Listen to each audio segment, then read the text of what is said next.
couple of wickets in the power play is very difficult to score a lot of runs. So the thing is we have to cash in up in the power play and give some total in other side. Right, do you have changes today? Yeah, we have 3 changes. What are the changes? Do you remember No, them? I remember. shorturl coming in the team, Rishad coming in the team, and Shamim Patwari coming in the team. All to play for. Go well today. Thank you very much. Right, news out in the middle is that Ireland have won the toss and they want to have a bat first.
The 𝗵𝗺𝗃 Flight Lieutenant Mothiur Rahman Stadium.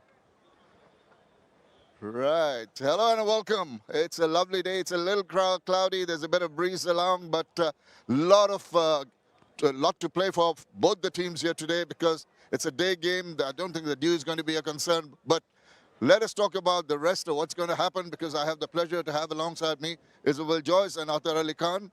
Hello to you both. First start off with you, 𝗿𝗏 Bangladesh, now on the verge of their last international match before the World Cup. Very crucial match, this one. Yeah, absolutely, because the series is level 1 each, and they would like to finish it on a high. The last match that they played, they did win it. I think one thing to remember is that they'll be making few changes, expected changes from the Bangladesh camp to ensure that they get the combination right for the World Cup matches. They have after this also BPL, where they can also see a couple of more players, but I think it's the number 6 position where they've tried Chauhan, where they've tried 𝗃𝗃𝗃 and probably we'll see somebody else even today. So we'll have to wait and see to see if they can pick up the right combination. Yeah, and that somebody else is most likely going to be Shamim Hussain Patwari, who has been inducted into the squad and may be playing today. But this is where we talk about a player being a little out of sorts, but the captain seems to have got his way. Well, I always felt that the captain needs to be the part of the selection team when they pick up the squad, because he's the one who's going to carry the troops into any kind of a tournament.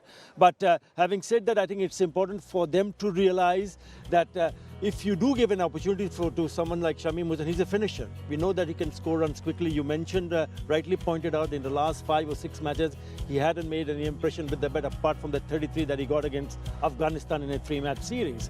So that number 6 place is vacant not just for him.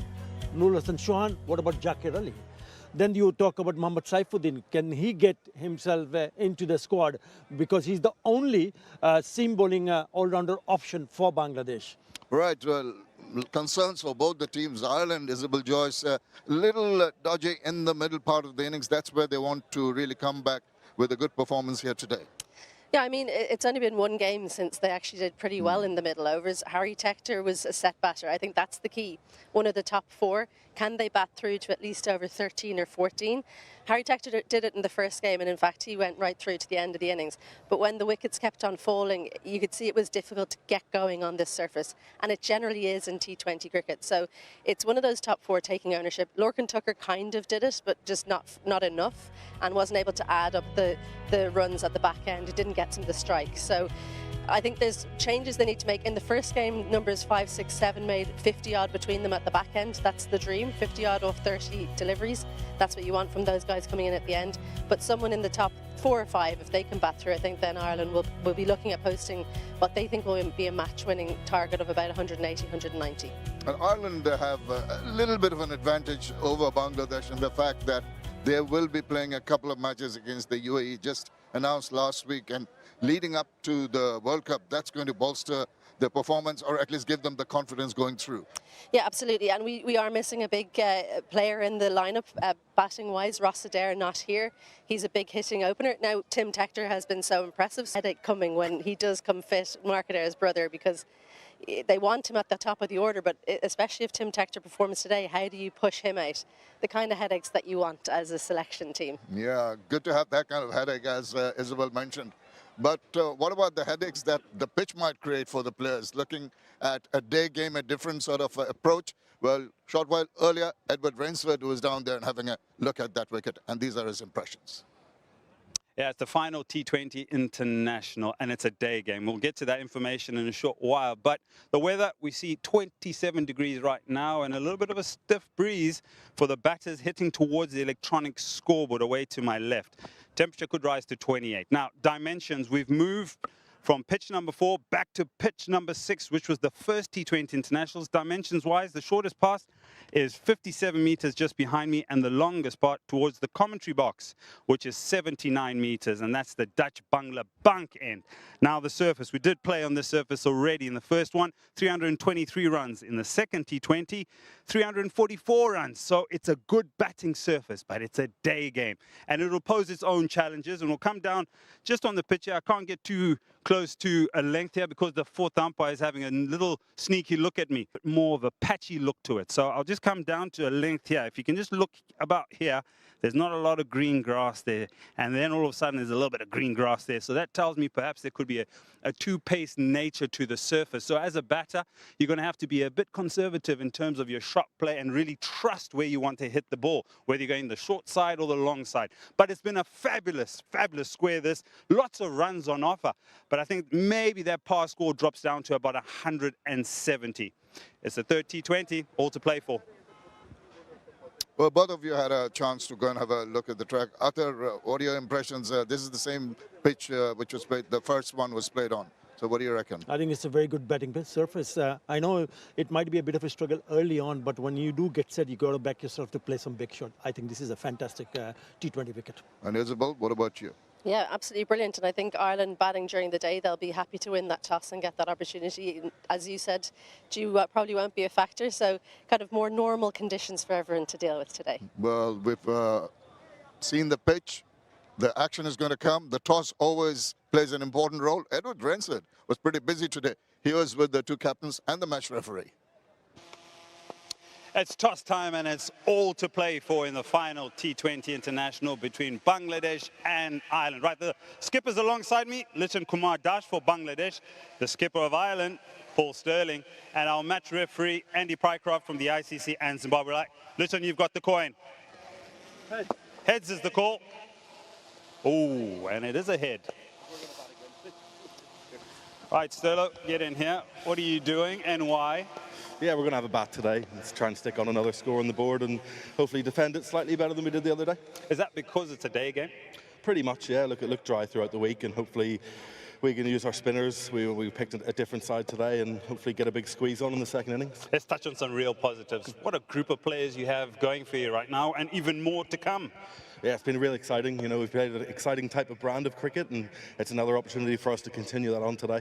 What has been the real positive for you as a group in the T20 internationals? I think the lads that come in are really putting their hands up. I think that's been a big positive. We're such a small country with a limited amount of resources and players. To see players come in and look not only not out of place, but also contributing so heavily is really exciting. Nice tour, test matches, T20s is the last one. Also rewarding for you and as a group and as a coaching unit as well? Yeah, look, we would love to come off with a win in our last game here. I don't think it's been done in an Irish shirt, so there's plenty of motivation from us for our side. Right, Paul, go well today. Thank you very much. Cheers, mate. Liton, what would you have done? Would you have batted or bowled first? I will bat first. Really, why? Why? Is it also because it's dry? Yeah, a little bit dryness and you know, the day game, it will be. Yeah, good bounce back win the other day, but it was at night. What sort of things did you work on to come right against Ireland in that second T20? Definitely, if you lost a couple of wickets in the power play, it's very difficult to score a lot of runs. So the thing is, we have to cash in up in the power play and give some total in the other side. Right, do you have changes today? Yeah, we have 3 changes. What are the changes?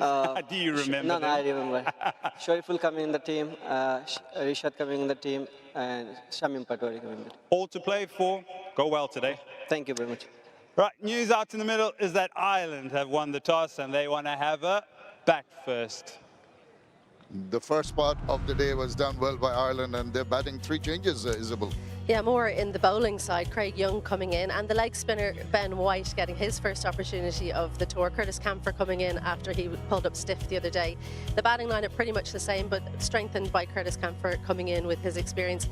And they'll be looking for the middle order to fire. Dockrell and Gareth Delaney will be key at the back end of this innings. Yeah, you're talking about the pleasant dilemma the selectors will have after this, the performance today. They'll be looking at it closely. Are there the same 3 changes for Bangladesh too? Yeah, expected changes. We thought that Shamim was going to make the cut, and he does, and so does shorturl Islam, and also Rishad. The sense that they've opted to come and strengthen their bowl spin department. I know a lot will depend on the top 4 or 5 batters, but testing times for the bowlers. 𝗏𝗏 also there, how well they can go ahead, because they are the one who are bowling first here. So they need to bowl where, remember, last time they bowled on the same surface, they leaked 181 runs to Ireland, which were the winning total. Yes, and they don't want to do that at all. Look, just had a look at the pitch. There are patches.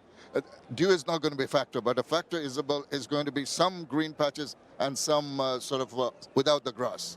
Yeah, absolutely. And I think Ireland, we would have seen how they dealt with the pitch on the first day and the second day. Much better on the first day. Second day, I think Bangladesh came so strong with their bowling change-ups, bringing in more spin. So it's now going to be, how do Ireland adapt to that? And can they put that winning total that won on the first day, can they bring that again?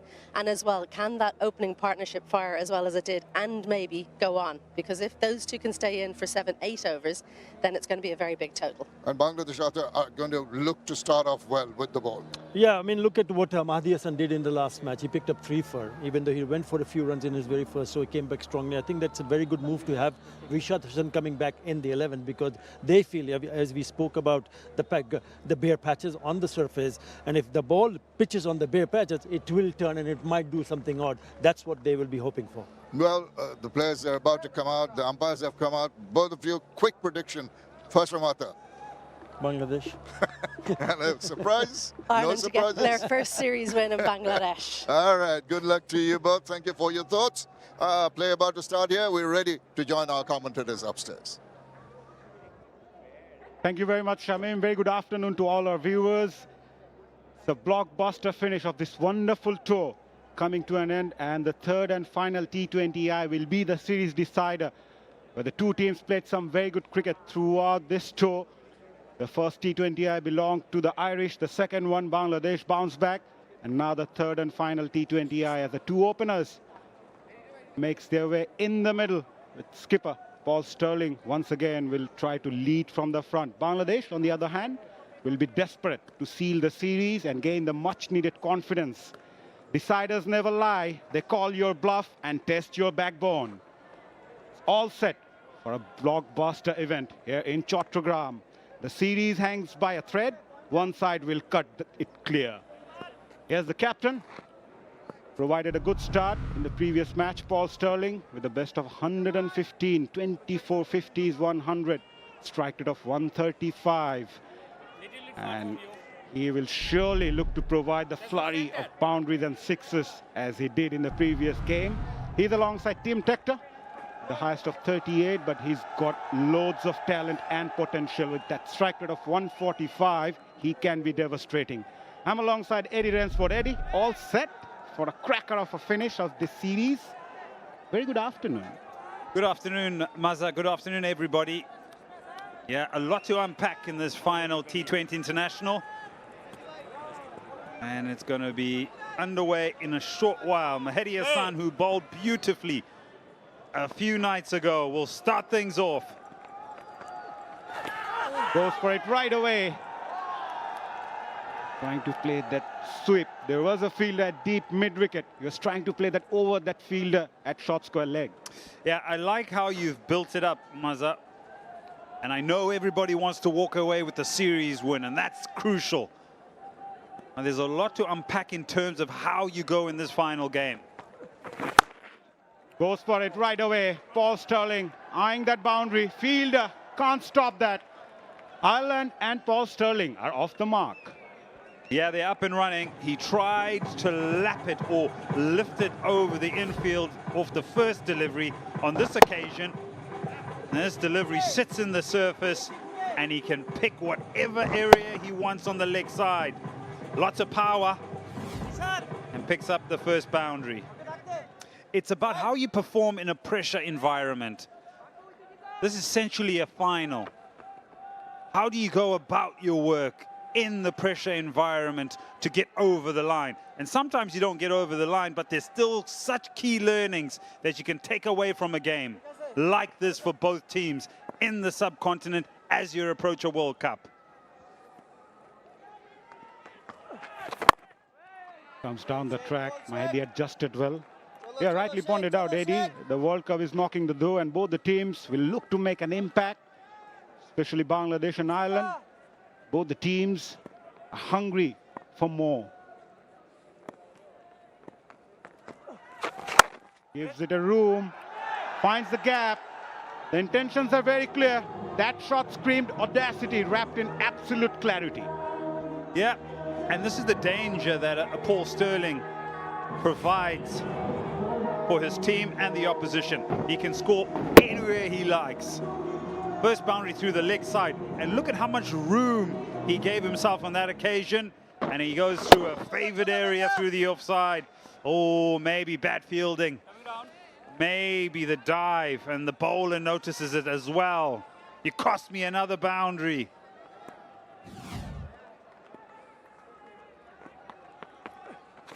Goes for that reverse over the fielder's head. That wasn't aggression, that was confidence adjusting its collar. All right, Paul. You're looking at all the options available. And what an option this is. Bowler under pressure. He's good off the conventional sweep, good off the cut. And that's forced a change in line. 12 off the over. Single to finish the first over, 13 coming from it. After first, Ireland 13 without loss.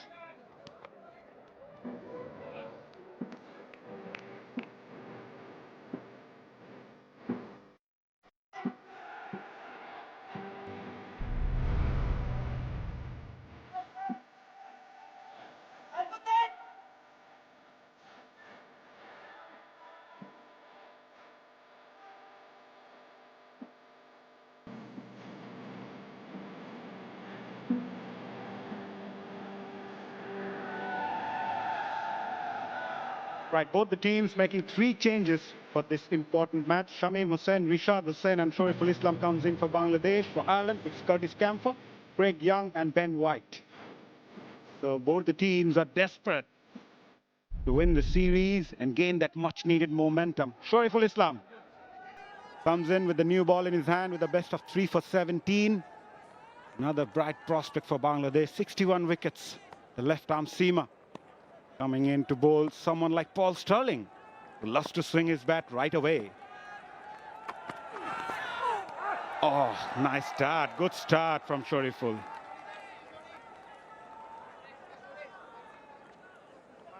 Ever the slight natural variation off the surface, but also a nice length that draws him into the drive.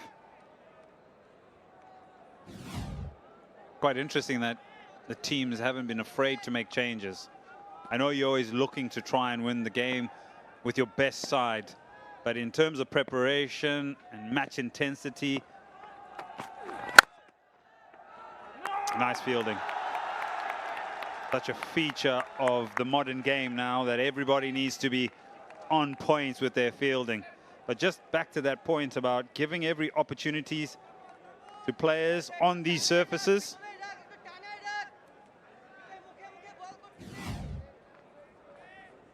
To adjust, to learn.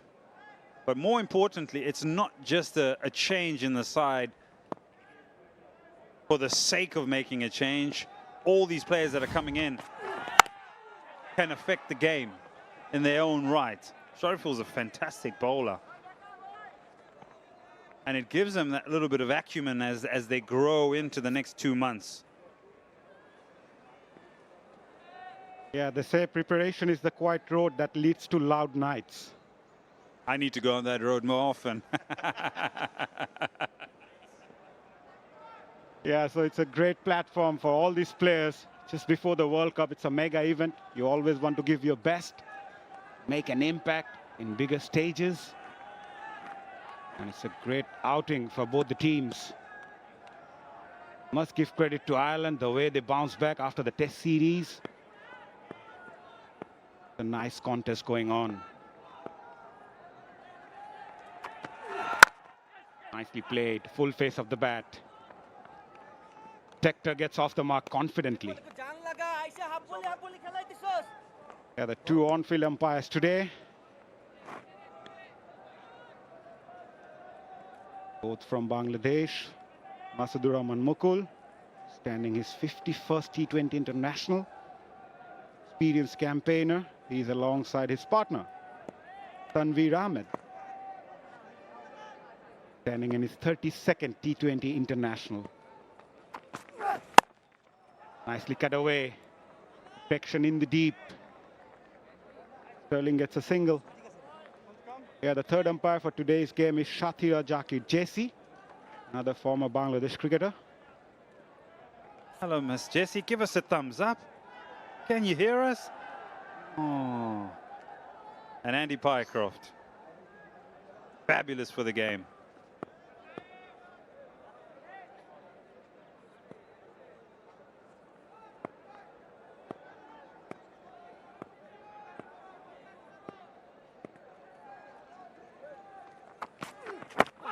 Attempted Yorker. Not a bad shot, but still it was shading down the leg side.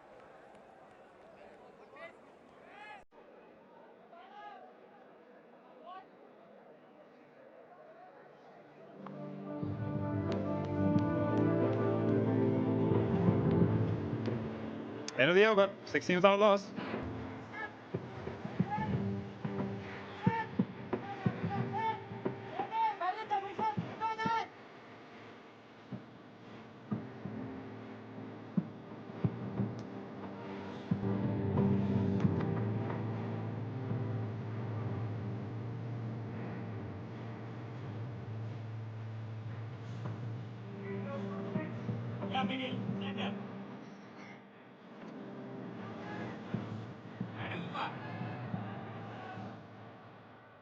After the expensive first over, Shorturl does well in the second, giving just 4 runs as the crowds once again starting to build here in Chattogram.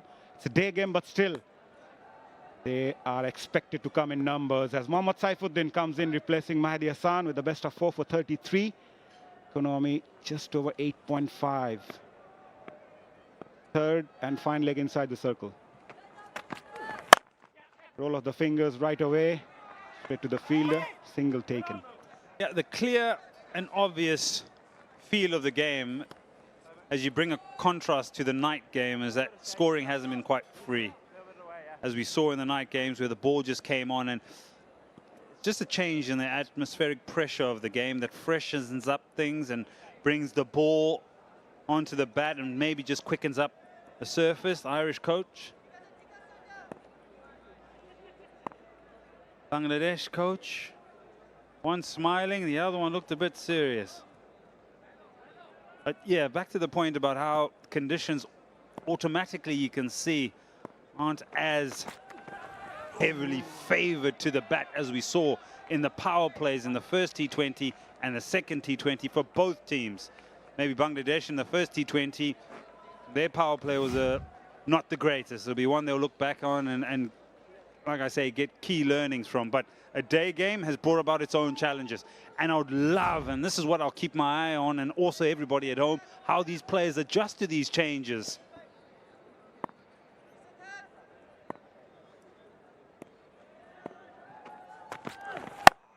In the air, he's in trouble, and dropped. Saifuddin, what have you done? Running backwards. It was your catch, your wicket. You missed it. Oh, Mazza. Oh, go easy, brother. You just got to keep an eye here. I think Saifuddin thinks mid-off is running in. It comes off the toe end of the bat. And so he starts to run back. And only just then, Saif was saying, I think that was his catch if he reacts quicker off the 30-yard circle. What you have done, Eddie, if you are the bowler, you would have run for the catch? Well, I trusted my fielder because I'm still in my follow-through. Good delivery again, make some room. Once again, slight misfield. Will only get a single. But in international cricket, Eddie, obviously it's a tough chance, but when you play against top teams, you need to grab those opportunities. Have a look at it again. So here we go, off the toe end. Hangs in the air.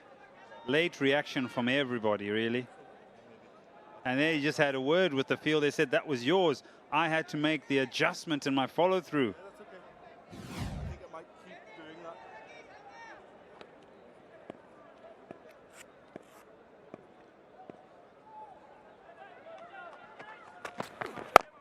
Gives it a charge again. I just had the opportunity to speak with Shaun Tate, Bangladesh head coach, bowling coach, beg your pardon. And what he mentioned about Saifuddin is that he asked him not to try too many things in one over. He tries so many things, rolling his fingers, maybe bowling a bit quicker, eyeing for the block holes. So that's what he said, that you need to slow it down. You have all the potentials, but you need to get that rhythm first as a fast bowler. And I'm sure you will agree with it. Yeah, I would add something else to that. I think clarity of mind when you're a bowler. Every ball needs to be very clear. Oh, yes. Yes, yes, yes. Paul Stirling.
And it's such a trust in your technique and the ability to find the gap, because for him, as it just drops just under his eyes, to just drop the hands, and you can just see it's more timing really and placement. Oh, nice delivery. Well, this guy's slower one. Yeah, here's the challenge for 𝗃𝗃𝗃, where, as I've mentioned, these are the key parts where you want to see how players adjust when conditions change, when bowlers start learning or figuring you out. Change of pace. The ball came on nicely at night. Now he's on 3 or 5. Yes, perhaps starved of the strike, so hasn't quite got into the rhythm of the game. It'll be interesting to see how he goes. This is another opportunity for him to stake a claim at the top of the innings. Again, going for that hoik on the onside. Again, pace been taken off by Shorturl, and the length was right. And so, 2 dot deliveries. He hasn't got one away, and both of them have been a change of pace. And so here comes the experience of a Stirling, and he's saying, you've got all the shots in the locker. It isn't quite going your way. Maybe look for some other option to create rhythm within your batting. Because if he doesn't do that, he then plays a shot out of anger and creates an opportunity. So this follow-up delivery will be interesting to keep an eye on the approach here of 𝗃𝗃𝗃. Easy, too easy for 𝗃𝗃𝗃. Was struggling at one point, gifted by Shorturl. He will take it by both hands. Boundary for him. Yeah, within his struggles, he gets a freebie, doesn't he? It's a full toss. And sometimes you may feel, oh, full toss, I need to hit the leather off it. What he does well, he just times it, finds the gap, and picks up a boundary. Just releases the pressure now. 𝗃𝗃𝗃 can breathe. 28 without loss. We're into the 4th over. The best thing is they haven't lost a wicket yet. Pulls it away. Will it reach the fence? It does. Back-to-back boundaries. Nicely adjusted. The 2 deliveries to start this over off were slower deliveries, pace off. It's another pace off delivery, but it's a lot shorter. Again, the adjustment is rather, let me get the placement and let the outfield do the rest. And it sure does. Trickles away for back-to-back boundaries. 𝗃𝗃𝗃 now growing in confidence. As I speak, he's oozing in confidence now. That went all the way for maximum. Credit to Paul Stirling, I think, for this little passage of play. Because the 2 deliveries would have created a great deal of frustration for this young man. but all of a sudden gets one away to the boundary, clever with the pull shot, and now come into my wheelhouse, all the way for 6. Yeah, he found the elevation the way experts find shortcuts. He's looking good now. Oh! Eddie Rainsford just said I jinxed them. Did I? 𝗃𝗶𝗃𝗃 won't mind though. Oh, Mazza, you naughty man. As you said those fateful words, 𝗃𝗶𝗃𝗃 heard you. He's gone at the stumps, and it's a beauty. There's not much you can do about that. It's a good delivery. It's a good bounce-back delivery. 𝗃𝗍𝗃 had gone for 14, but he rescues it. Tector has to go 38 for 1.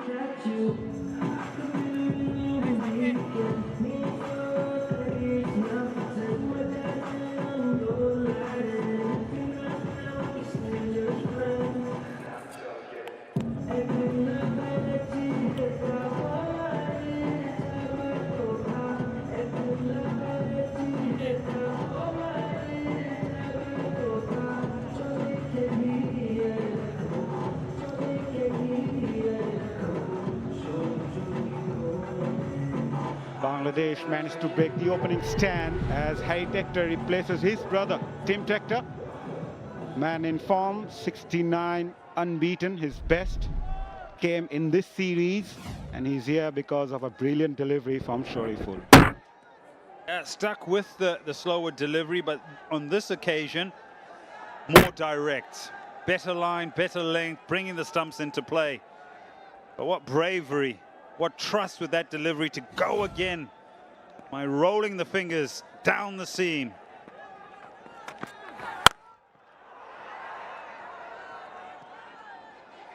Oh, Paul Stirling, take that.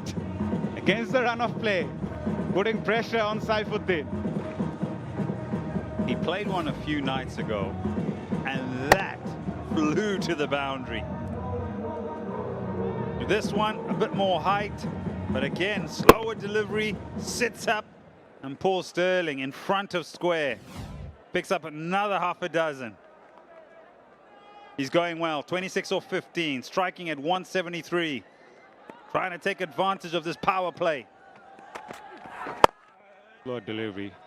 Yeah, what Ireland did well so far in this series, and even for the past 2 years, that they managed to score a healthy power play score. Average power play score for Ireland post 2024 World Cup has been over 55 at a loss of less than a wicket. Even in the first T20 international, they scored 48 for 1 in the power play, 75 for 1 in the second.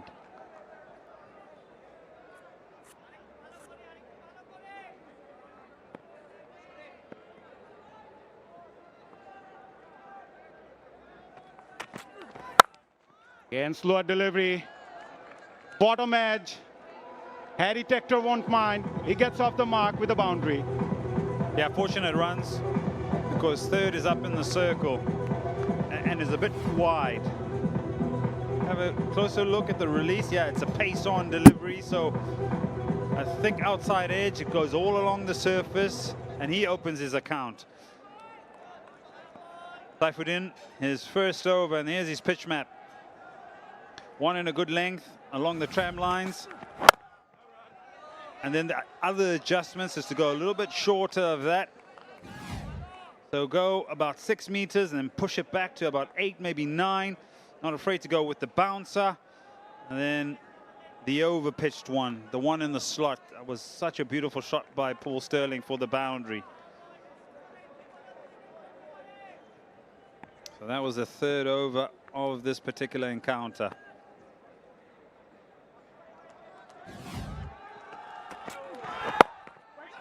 Yeah, I like the fact that you bring up the numbers about how Ireland have been pretty good in the power play. I'm just going to be a little bit critical about Ireland and their top 4. And mainly Paul Stirling. I think he's a fabulous player. Wouldn't Ireland love to see him bat for 12 to 13 overs? Because he can play wherever he likes. I know he takes advantage of the power play, but you need your top four, one of them to really set the innings up, and everyone bats around him. And if he bats for 12, 13 overs, oh, that's a big total. And hopefully for Ireland, that'll happen today. It'll end the over, and the 50 will come up 12 off it. It's 50 for 1 after 5.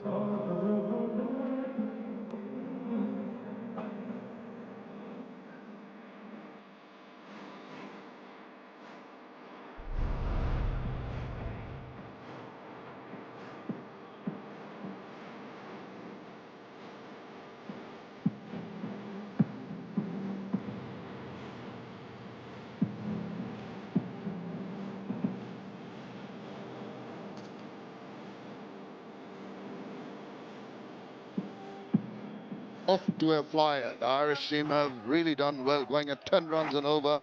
Lost the wicket of Tim Tector, but Paul Stirling in particular has been very, very strong with his approach. Hit a lot of boundaries and over boundaries. Bangladesh will be hoping for another breakthrough. Mustafizur Rahman comes in now. Gets to the inside part of the bat. Very good afternoon, Isabel Joyce. Good afternoon, Shaman. Yeah, Mustafizur coming in at a nice time for him because Tim Tector, he's back in the shed. So he's got Harry Tector to face, who tends to go kind of a run a ball in his first 10 or so deliveries. That was the big problem the last game. He went 11 from 11 and then was out. You can't go that slowly and not then start scoring boundaries. Oh dear, oh dear. He's just kicked it onto his stumps, I think, Harry Tector. What have you done? It's 2 wickets in 2 overs for Bangladesh, and Ireland have lost 2 in the power play. Well, tragedy is all you can say. Such bad luck. Look at what transpired. Another good delivery.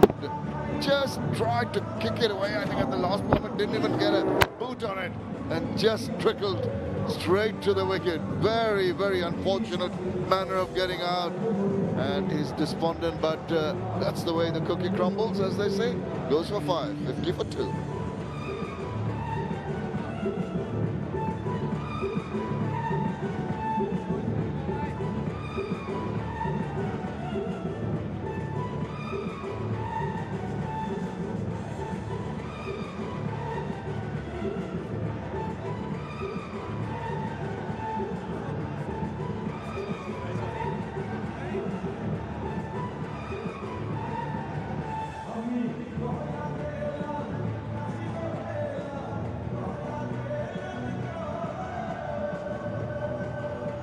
Bangladesh can breathe a sigh of relief with 2 wickets down. Lachlan Tucker, 1479 runs, 10 50s. He's coming at a reasonably comfortable time. But what the manner of getting out for Harry Tector was real tragedy. I think Harry Tector is expecting a slower delivery. We've seen so many from Mustafizur. I was expecting the pace-on delivery and just played it slightly too late under his eyes and overbalanced even his long limbs. He couldn't manage to kick it away from the stumps.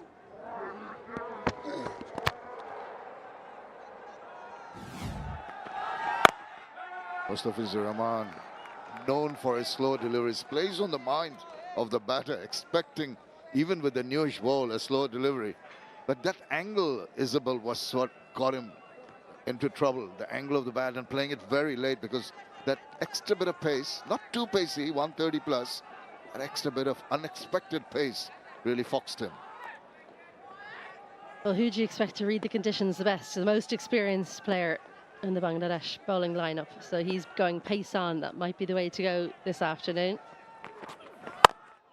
Well, he needs to be a little careful. The new batter coming in will take his time, will be circumspect. Off to a fly, Ireland getting 10 runs in the first 5 overs, and got 2 more deliveries in the power play. They've had terrific power plays the first 2 games. Yeah, but brilliant time to take a wicket, wasn't it? Because now 4 dots in the final over of the power play. This is absolutely gold for Liton Dash. I wonder, was he going to bowl Mustafizur no matter what, or did he bring him back to think, right, I'm going to get him to bowl at the new batter and squeeze some dots out? Another dot ball, 5 of them strung together, including a wicket. This has been magnificent.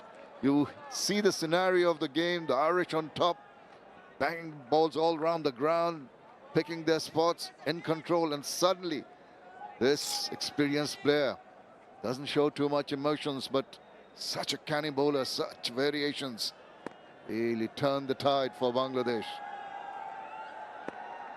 Last ball of the power play coming up. And they get a single of the last ball. But what a magnificent over it has been from Mustaphiz. After 6, it's 51 for 2.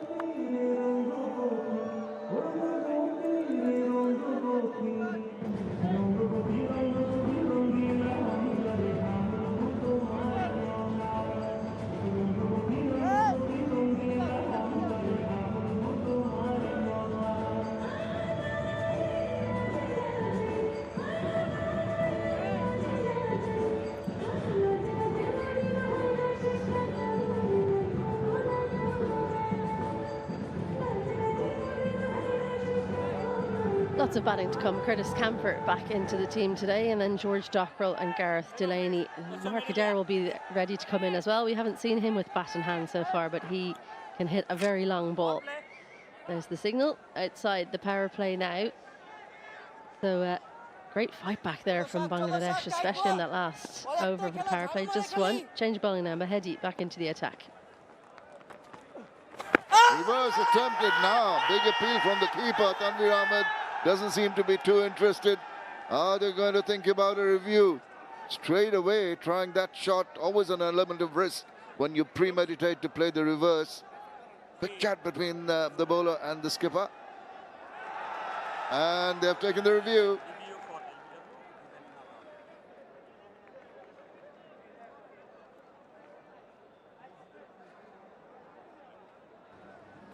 TV umpire to director, we have a review for LBW. Original decision is not out. I have checked the feed. It's a fair delivery. Start with the front on, please. There it is.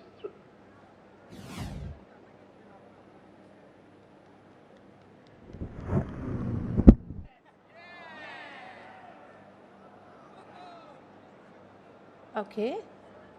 It appears the bat is a bit close to the ball. Can you confirm with the ultra edge? Building, went middle. There it is, go opposite. Okay, flat line, flat line. Satisfied? No bat involved. Go for the ball tracking, please. There it is, go ball track.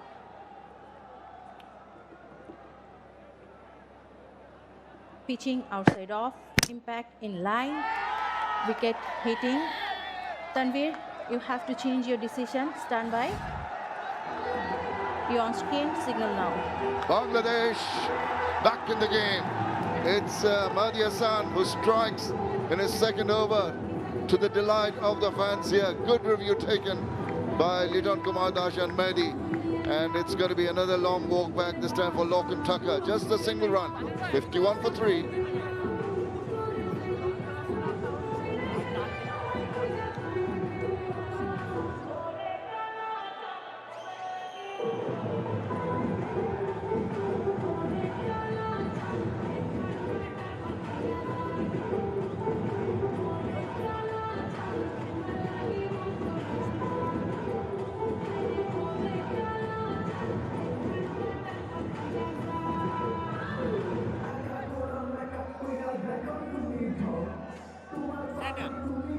Well, this funny old game can change things around. Very, very quick time. Curtis Camphor, new batter in. Now he'll be a little more circumspect, hopefully, from the Irish perspective. Lost 3 wickets in a cluster. There was I think a wicket that he can kind of maybe thank his bowling partner for, because 4 dots from Lorcan Tucker in the previous over probably brought about that dismissal. Mustaphiz bowled an incredible over the previous one. So when you put that pressure on and someone plays a shot like that first up facing partnership bowling, that's taken the wicket.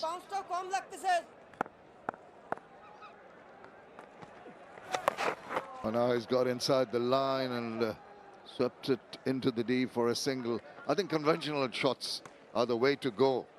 Paul Stirling, who's been watching it from the other end, comes on strike.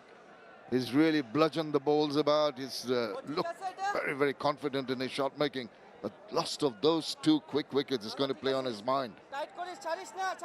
A slight change in the field for him. So long off is going wider. There's a deep point, so there's a huge gap in cover right now. But Mayhedi able to bowl nice and tight to the stumps. He's got 5 on the leg side for both batters. Long on, mid-wicket and square. But those two fielders in the deep have changed in the previous delivery for Camphor, but they're going to retain the same field now. That backward square. 45 in now. Camphor now knows that there are those gaps that you mentioned in the cover area. Some running to do, but a couple of comfortable runs. And I think this phase of play in the next 4 or 5 overs for Ireland is to ensure that they just rotate the strike, just milk the runs, do not lose any wickets. Very different ploy, as you mentioned, for Paul Stirling when he's on strike.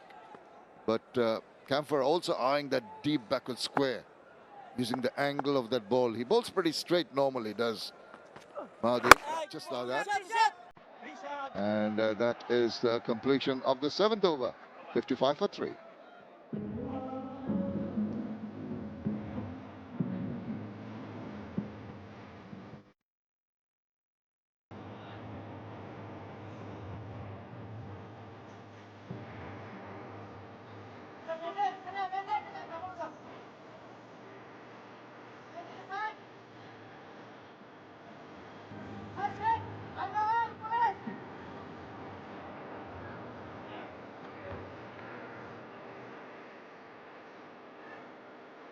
Those stats tell you the story, doesn't it? Last 18 balls, 3 overs, 17 runs, 2 wickets, a 6 and a 4. And the run rate clipped down to 5.67. They're going at 10, now it's 7.86. Rishad Hussain, 68 wickets, is the 4th highest wicket taker in T20 internationals for Bangladesh, alongside his partner at the other end, Mahdi Hassan, who's also got 68. And he get the ball to grip. Yes, he does, ever so slightly. The turn was there, not vicious though. It was a nice little sighter, wasn't it, for Paul Stirling? The length that he bowled has allowed Stirling to go on the back foot and assess was there any turn on offer, but quite clearly was. So these two, when you look at the last game where things went wrong for Ireland, it was slightly later than this, truth be told. It's kind of the 9th over. Between overs 9 and 15, they were only able to get 36 runs. Slip comes in now for the new man. Good move. It's just not getting to time that try to throw the bat at it, and with that extra bit of grip, yeah, the intention was through the covers, not quite. He really missed out. That was a half volley, and Curtis Camphor so strong through extra cover, he'll be kicking himself not to cash in there. And that is a good delivery, almost closed the face of the bat. And the turn and the grip there, inducing the edge. Absolute nothing shot this from Curtis Camphor. The line and length said nothing about let's play this shot to the leg side. He was expecting it to go on, but good turn on offer at a much better length that time. He varies his pace, he varies his lines. Very, very intelligent bowler, Rishad Hussain. He uses his height well with the ball only into his 8th over. You'd expect a bit of bounce, extra bit of bounce from a tall bowler. This has been brilliant outside the power play from Bangladesh. The field is spread, but Ireland not even able to hit those boundary riders. Now, once again, trying to lift it down the leg side, doesn't make the contact. So pressure building, just the single run given away by Rishad in this over. He's almost playing like he's waiting for the poor delivery, Curtis Camphor. He's normally so innovative, has a plan how he's going to take on a bowler. It doesn't look like he has a clear idea about how to go about things here. And again, Waits tries to hit it hard enough, and good work. Seen the Bangladeshi fielders diving around, stopping runs. Did well to restrict that to 1. 8 overs done, 57 for 3.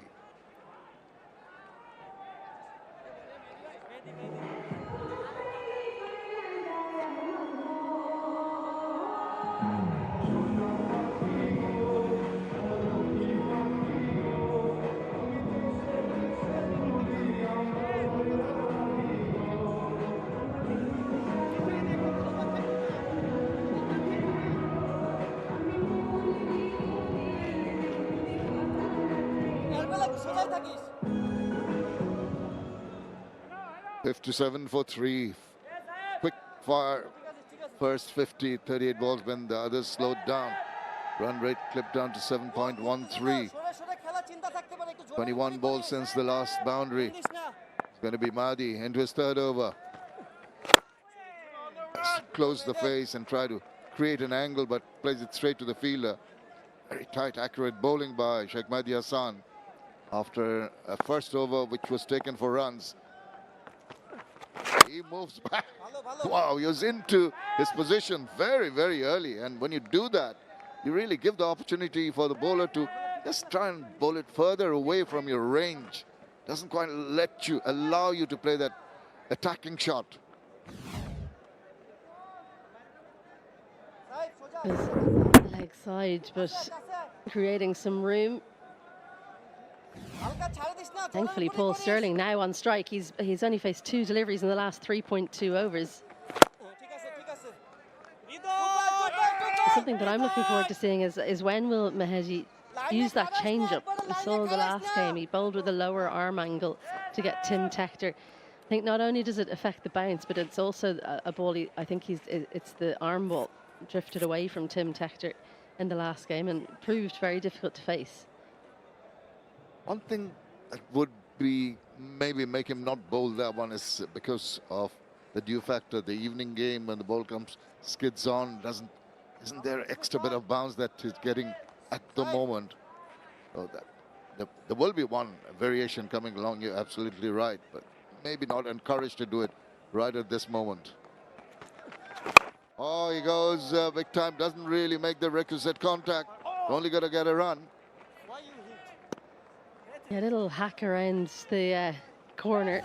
But yeah, here's the last game where Tim Tector was facing and decided to play deep in the crease. And the one time that he decided to come down was when he chose the wrong delivery. There you go, just left him. And if it hadn't been a stumping, it would have been bowled. So beautiful execution and nice timing on when he delivered that ball. Somehow he knew that Tim Tector was going to come down and take him on. Yeah, that is a question. Rush of blood. You just feel that something's got to give with a string of singles, over after over, the pressure building. It's got to be a big strike attempt at 6 runs of 12 deliveries that 𝗂𝗍𝗃 has faced now. Changing the field, there's Rishad Hussain going across to cover point area. There's a short third, cover point, deep cover, an extra cover on the offside. He drags it onto the onside, into the deep, but only for another single. Only 5 runs in that 9th over, 62 for 3.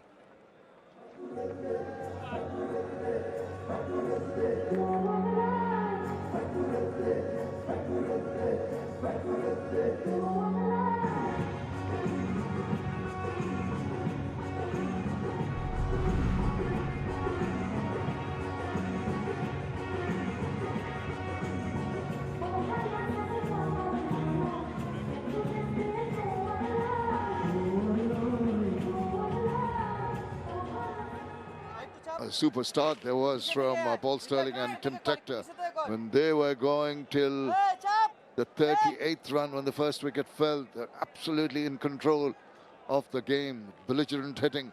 Since then, that's the 11 runs in the last 3 overs tells you the story and how Bangladesh have managed to come back to a position where the Irish are having to just think about it, maybe take a few chances now. Just like that, and once you throw your arm at a ball which is not coming on to you as you'd like, you would most of the time mistime it. Yeah, fuller than full this Curtis Camphor. I think we've got an idea, the mindset from him after a frustrating few overs. This was probably there to hit over long on, but the bottom hand comes in because he's trying to hit it too hard. Pressure really telling on him now. 8 from 14 in the partnership. Down the wicket, once again too close to that ball to get underneath that one. Intention was to go over the top, and he came too close to the pitch of that delivery. Lovely for a leg spinner to feel like he can throw it up so full. because the pitch is giving some assistance, and then Paul Stirling, because he's come down the pitch, he's actually yorked himself. So great start to another over here for Bangladesh. That is very, very clever. I think that leg spinners have a little bit of difficulty when they release the ball in changing the angles and quickening the pace. Saw him coming down the wicket and they zipped it through.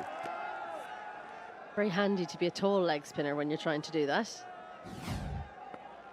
Yes, that Paul Stirling was going to come down and just tucked him up for room. They might have been able to come back for a second, but yeah, Paul Stirling really key to Ireland's innings now, so they don't want to throw it away with a run out. Pressure building, singles will get them the runs. It'll always be on the mind of the batters that they have been slowed down tremendously from the momentum they managed to create with those three quick wickets, 38, 50 and 51.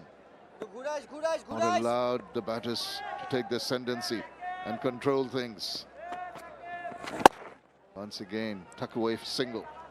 Ireland need to recognise now that this phase of the game is almost over. They've got one delivery till the 10th over and then almost start again in the second half of the innings.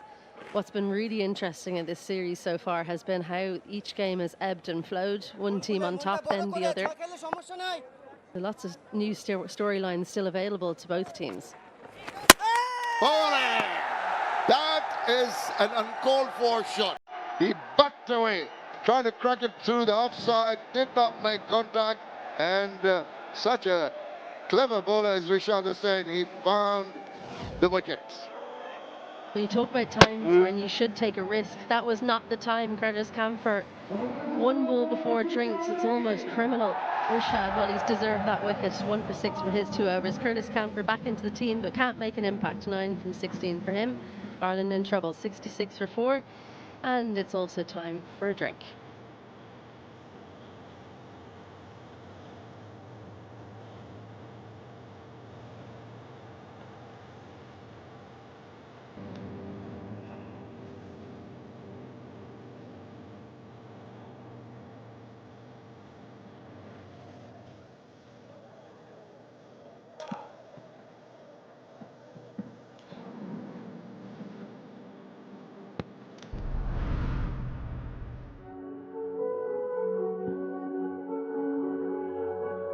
Attention to all.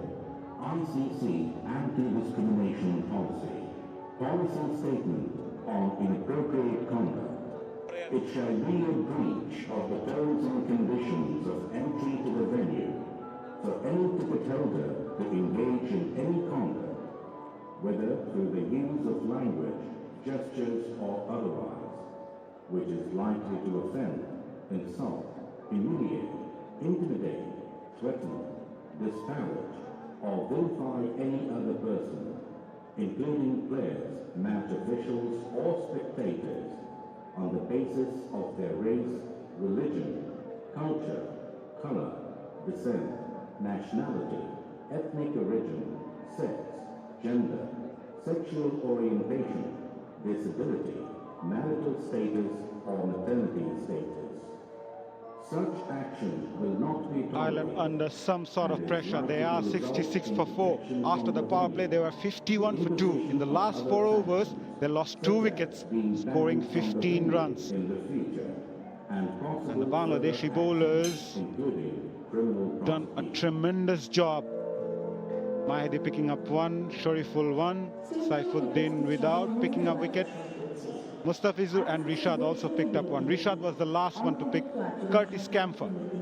As I welcome Atar Ali Khan. Good comeback from Bangladesh, Atar bhai. Fantastic, Mazhar. Hello, everyone. Yeah, the pressure was building up. The boundaries were not coming. 33 deliveries since the last boundary. And he wanted to just hit it over the top on the offside, completely missing it. Brilliant comeback from Bangladesh. Remember, they were 38 without loss at one stage of the game. And then Bangladesh struck, not just once or twice. They picked up 3 wickets for 13 runs in just 8 deliveries, putting them on the back foot. George Dockrell is the new batter. But good for Ireland that Paul Stirling is still around, unbeaten on 33. And he needs to bat deeper. He needs to hold one end and try to bat as long as possible. 𝗂𝗽𝗍 comes in. Bowled exceptionally well in the previous match. Also, today, he's very economical. Onto his fourth over, conceded 23 and also picked up a wicket. Yeah, he went for 13 runs in the first over. Remember, even the last match, he was expensive in the very first over, but he comes back strongly. He's been consistent in that fashion. And also the fact that Bangladesh is looking to get their combination right before the World Cup, the T20 Men's Cricket World Cup next year. So they'll be looking at different options. Nicely bowled again, putting pressure on the Irish batters. The series deciding encounter. Both the teams are desperate to clinch this one. Bowling a lot slower, maybe.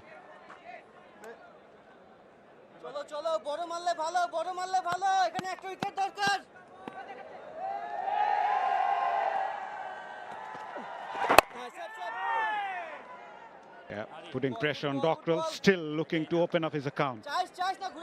They've done a wonderful job, the bowlers, in the last few overs. 37 deliveries since the last boundary, and only a single in this over so far. Pressure is on against an experienced campaigner like 𝗃𝗃𝗃. He's the third most capped player in T20Is. Only Rohit Sharma is behind him and Paul Stirling.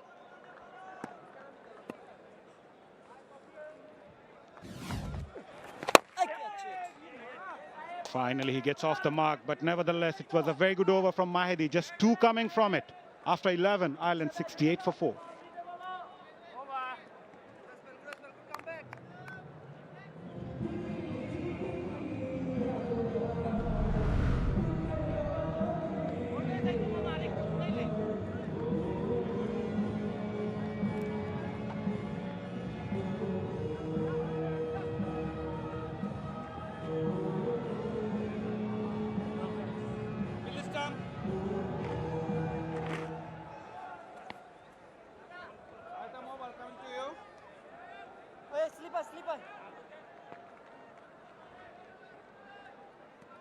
Most wickets in T20 International, climbing up. Rishad Hussain has gone above Mahdi Hassan, who's also playing this game. 68 and 69 to Rishad. Right at the top, Mustafizur Rahman also playing today. Now slip in places straight away for 𝗃𝗃𝗃.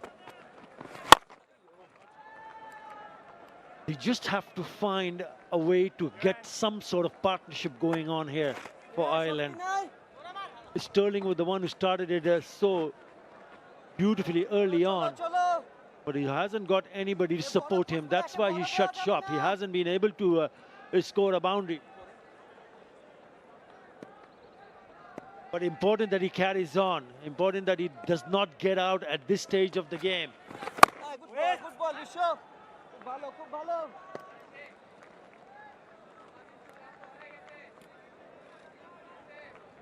Elevated expressway makes you go to your destination a lot more quicker, right next to where we are. Again, this time he finds the boundary. The much needed boundary comes from the bat of Paul Stirling, eyeing that area at long on. There was a fielder at deep long on, but he went a little bit straighter. Terrific hit. Yeah, Paul Stirling holds the key for Ireland. He's the one to post a good total on the board. He's a set man, already reached 38 of 26. He's someone who can take on the bowlers. Rishad to continue. Comes up with that googly. Catch it is the call. Taken. Revenge taken by Rishad. What a comeback. Even though he picked up a boundary, he thought he was in business one more time. So he went against the spin. We'll have to wait and see whether it was the wrong one. This is from the sideways. So he must have picked the wrong one, but he doesn't connect. What he does, it is straight into the hands of Saif Hassan. He has taken some very good catches. Too easy for him.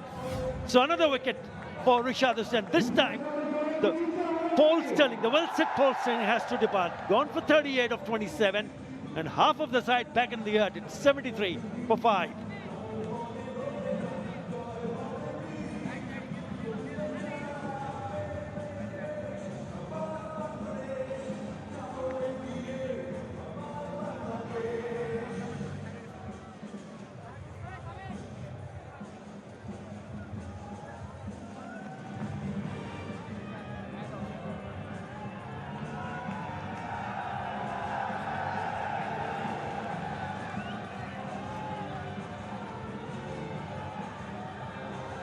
Rishad Hussain amongst the wicket, 2 for 11 so far in his third over.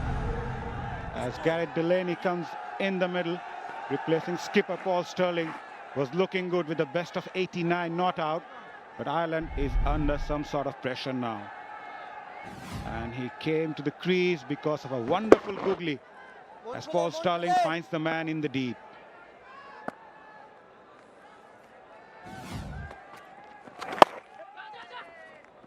The wicket also came off the slowest delivery of the over from Rishad. Was bowled just over 84 k's per hour. The last 5 wickets after that opening stand of 38 has come in 47 deliveries with only 33 runs being scored. He's been brilliant in terms of the bowling department. Bangladesh, yes, Rishad has picked up a couple of wickets, but it's the combination of the bowlers which really put the pressure on. Oh, look at that delivery. Sharp turn. That's a peach. Doesn't get him a wicket. 74 for 5.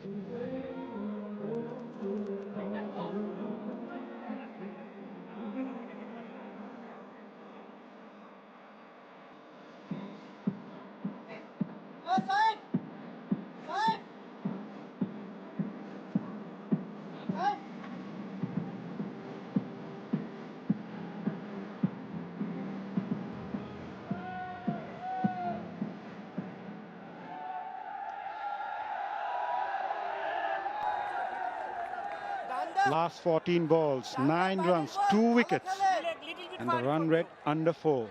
Ireland under pressure. Bangladesh really making things tight for the visitors. They are 74 for 5 after 12. And Rishad Hussain is on song. Picked up Paul Stirling, and now Saif Hassan comes in. The best of 2 for 18. And he hurries through the batter. Will once again come up with that round the wicket in between the umpire. No, not this time around though. It's coming over the wicket. Ah, a bit of misfield. Will that reach that fence? No, it doesn't. Good backup from Saifuddin.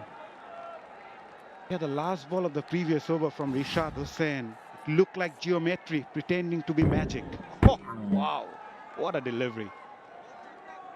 Probably anticipating that the last time he bowled a delivery when he picked up a wicket was the wrong one, the googly. So he was anticipating maybe he will try to bowl that. It was completely the opposite. It was the genuine leg spinner, turn and bounce. Again, a bit of misfield. We have seen quite a bit of misfield today from the Bangladeshi field, especially the ground fielding. Yeah. They would want to set a very high standard, especially in the field. That's also gone past Shamim Hussain. They have an opportunity, if he gets an opportunity to bat. Got to give it to the bowlers. Done a wonderful job here to be able to just make sure that they dry up the runs, and also on the way picking up wickets by putting that pressure. Yeah, good to see Saif Hassan also rolling his arms pretty frequently these days. So it gives the option to the captain as well. When things may not go your way for your regular bowlers, he can bowl a few overs for you. Option also Shamim Hussain. He can bowl a right arm off spin. But I think it's also about reading the surface, reading the situation. I think he's spot on, Liton Kumar Das. You've got to hand it to the skipper of Bangladesh team. They've made 3 changes. They brought in Rishad Hussain back. So instead of going with 1 frontline spinner, they've gone into 2 frontline spinner. And we've already seen the kind of damage it has done. So not a bad option to have someone like Saif Hassan or even Shamim Hussain to come and bowl a few overs. It's an ideal platform for Bangladesh just before the World Cup to have a look at some of the options they have with the ball. Saif Hassan, as you mentioned, Shamim Hussain is one of them. Good over, very good over from Saif Hassan comes to an end. Just 4 coming from it. After 13, Ireland 78 for 5.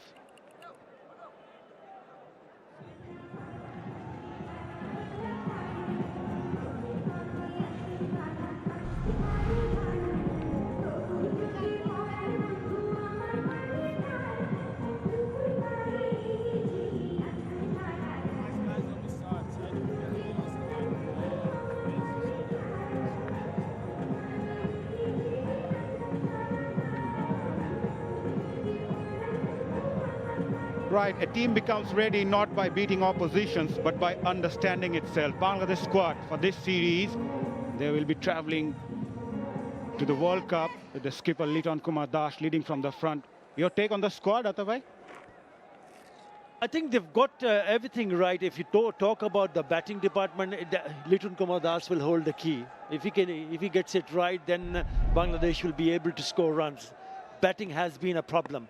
So I feel that the top 5 is okay. Tanzil Hassan Tamim, Imon, Parvez Hussain Imon, Liton Das, Saif Hassan and Hridoy. These are the top 5. And that's a set top 5, which are most likely going to be in future for Bangladesh.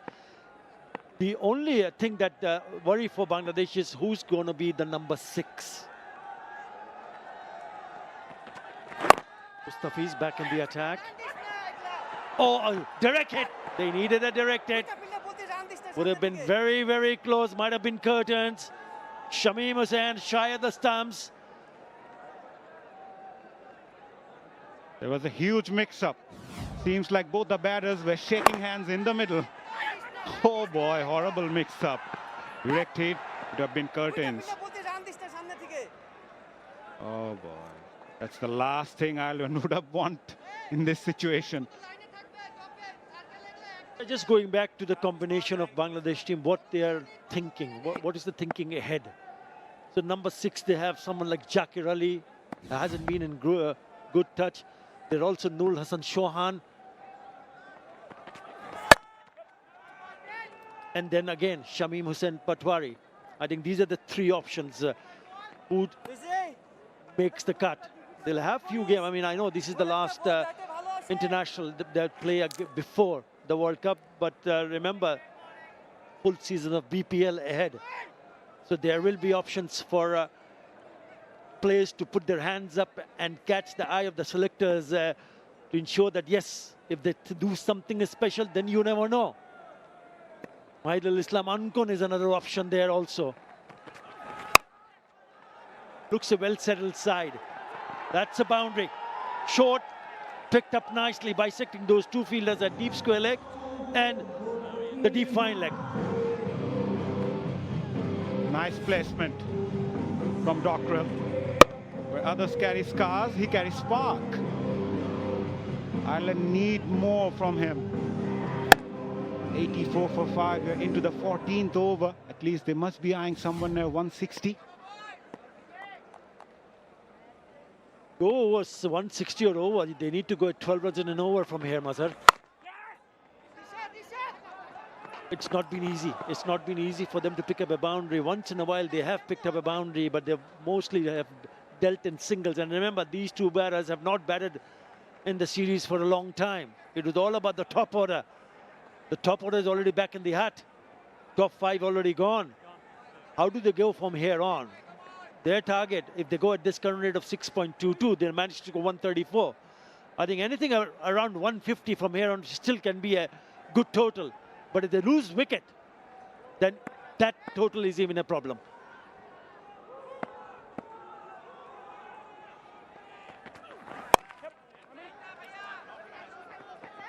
Things are not looking good at the moment for Ireland. Even a 150 total is not enough in this surface, which looks really good. runs on the board, it will be pressure because we know that Bangladesh on the same surface in the first T20 international against the same opposition here lost 4 wickets inside the power play. It's all about that. If Ireland can manage to somehow pick up early wickets, you never know, but you still have to score a few runs here. Straight to the bowler, dot ball to finish the over. After 14, Ireland 86 for 5.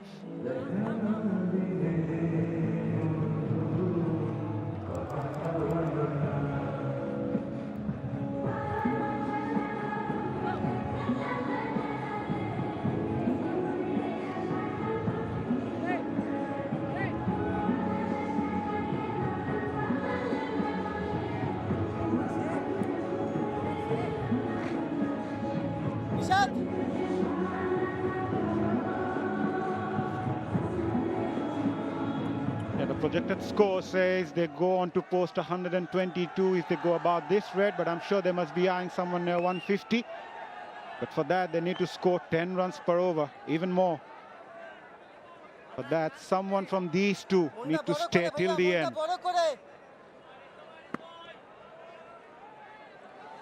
Saif Hassan to continue, bowled well in the first over. Taking the pace off the ball and also bowling at a very low trajectory.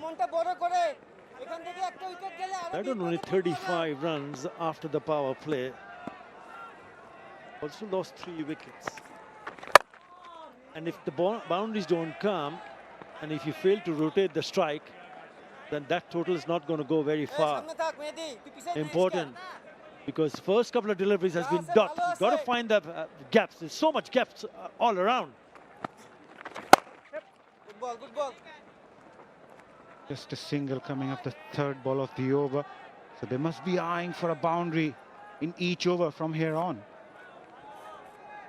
And they've got to make the right call. They've got to pick the right ones because you don't want to lose another wicket here. Ireland, it's not going to be easy. 5 fielders on the onside, there are 4 on the offside. Where does he go? Trying to make some room.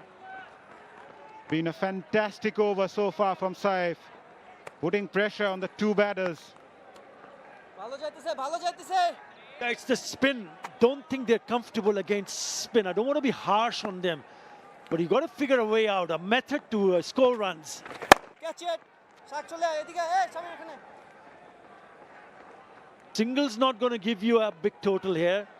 Only 3 singles in this over, Mazhar. Does he take a chance here? Yeah, this is going to be a crucial delivery.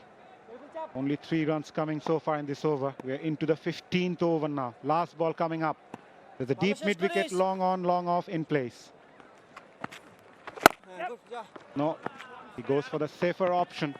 Single to finish the over, 4 coming from it. After 15, Ireland 90 for 5.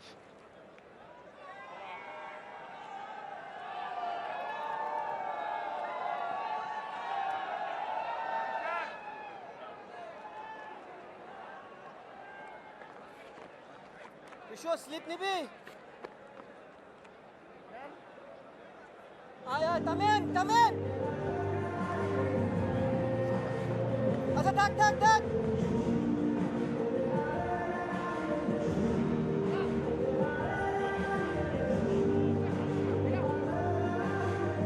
Well, if you look at the power play score, it's 51 for 2, but looking at that, I'd like to give you the breakup of 5 overs. The first 5 overs, 50 for 1. Over 6 to 15 in 10 overs, 40 runs for 4 wickets. What an extraordinary turnaround for the Irish. They promised so much early on, looked to be really taking the bowlers on, going at 8-9 runs and over. Now that's been clipped down to 6 runs per over. All credit to the Bangladeshi bowlers. It's going to be Rashad Hussain into his last over, 2 for 12. Prior to this, he keeps bowling those run-ons very nicely these days with regularity. 2 for 13 now with 5 deliveries remaining in his spell. And I think it's what's been impressive to me is players who are very good down the ground haven't been able to play that very much against him. 𝗵𝗁𝗂𝗃, Gareth Delaney, their strength is down the ground against the spinners. Their consistency's been good. Just a little prod there from Gareth Delaney. He'll come back. Good running from him for a second. The spinners have been really the destroyers in chief for Bangladesh. Consistent lines in particular, and the changes of pace mean that they've been able to bowl those shorter and good length deliveries more often than not. So impressive from the three spinners on show today. Shortish side, the strike rate has been 118, but they've also earned a wicket with a short pitch delivery. And that's sliced up in the air. Thank you very much. I'll take that, and off we go to the pavilion. Richards breaks out on a smile, and why not? Because he's foxed him into having a wild swing at it and getting the outside edge. Gareth Delaney, he had just prodded at one outside off and taken a two, and then he decided, I'm going to take the attack to the leg spinner. He's in good form, and just not the right length delivery for the shot at all. Very difficult to judge, and unfortunately for Ireland, they lose their 6th wicket. Gareth Delaney goes for 10 from 12. Ireland in real trouble, 93 for 6.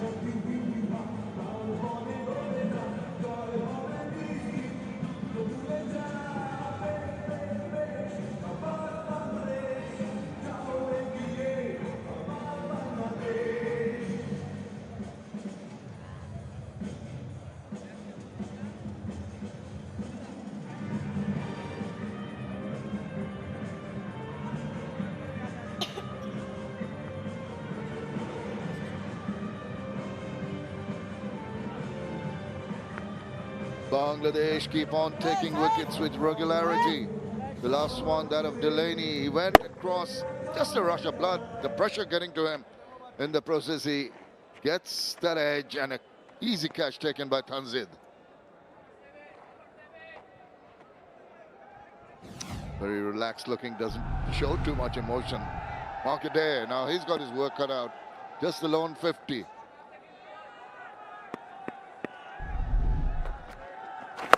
Oh, he's ready to take on the bowler first up, and does well. Gets the boundary. That'll ease some nerves. Yeah, he is a real all-rounder. Markadere, definitely a bowling all-rounder, but no mug with the bat. He got a pretty good delivery first up to get himself off the mark with a boundary. Ireland need plenty of that from their seam bowling all-rounder. He does hit a big ball. Maybe a little bit greedy from Rishad, searching for his 4th wicket. Back into line, gets him to come broad forward and beats him all hands up. Excellent comeback. Back on his good line and length. If he'd played a shot at that marker there, that slip was on the money. Been great. In a great position there. And he goes up. He is going to be lucky this time round. It's spooned up into the air and fallen in no man's land. Well, they can have a bit of luck. They need to have that to survive. Overs done, 99 for 6. Rishad Hussain, excellent bowling. 4 overs, 3 for 21 runs. Just 11 dots. Magnificent from Rishad Hussain.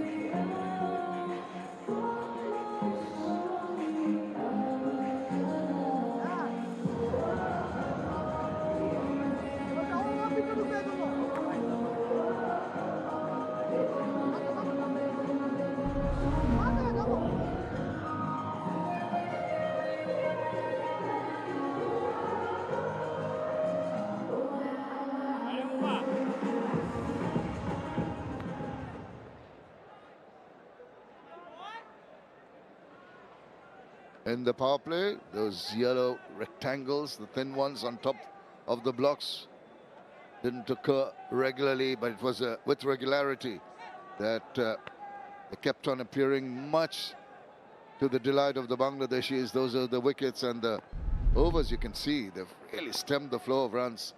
It's going to be Mohammad Saifuddin. Every bowler fancies their chances now.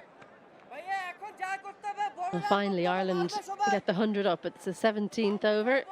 𝗵𝗺𝗃 still out there, going at less than a run a ball, which he won't be pleased about. Got 18 from 21 in the last game.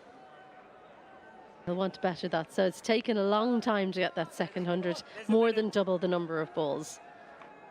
A bit of a conundrum for the Irish. Now, you've got to keep that scoreboard, take it to a high level, up the ante. At the same time, you've got to make sure that you don't lose wickets.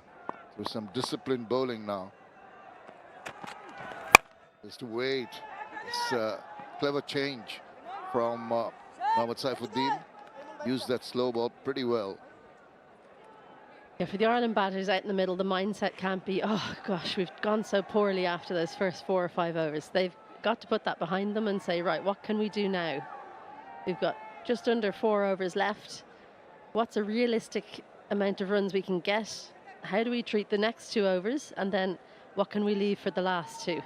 So if they can go at 12 runs and over, they get up to 145. That's what they'll be thinking they'll try and get to, but they might try and get a good few of those in the final 2 overs rather than going too hard too early. Yeah, that angle, look at that, speared in towards his legs, almost a Yorker length. All the batter can do is sort of dig it out and take a single. 3 singles so far in this over from Saifuddin, and it's been, it tells you when the bowlers are under duress, both sides suffer. Once wickets fall and the batters go into their shells a little bit, that's when the bowlers see the opportunity, see the chance of bringing in the repertoire, all the different variations, the different field placings, like we see now. Fine leg, little finer, short fine, and the slower bouncer. Pretty good from Saif.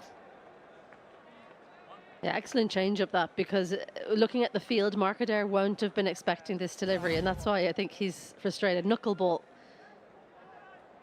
So he's put a huge amount of effort in, but because of that grip with the ball in the knuckles, it comes out really, really slow. And 𝗵𝗺, pretty tall guy, perfect height for him from the bowler's point of view. You've got to make the batters work hard to get their runs, not offering any kind of pace. He's hardly gone over the 110 mark. It's in or about 109, 106, 124. Then he slows it down to 115. Good mix. Yeah, I'm having a look at the field, the way that it's set. Cover long off, long on, mid-wicket, backwards square. So you know that the seamer is going to be bowling mostly slower deliveries, and you've got to set up for that. Oh, there's going to be a wide. That's signaled a wide. Just maybe trying to push the ball through a little quicker, losing the line. So every time there's a wide visible, there's an opportunity for the batter to take advantage of that extra delivery. Yeah, absolutely. But I think George Dockrell will feel he missed out, because anything on that delivery and it would have raced to the boundary for 4. There is a very fine leg fielder there on the ring, but I don't think he'd be able to get there. Oh, that is very, very lucky. That ball deserved better, but got the toe in and squirted away to the boundary. That'll ease some nerves. 108 for 6.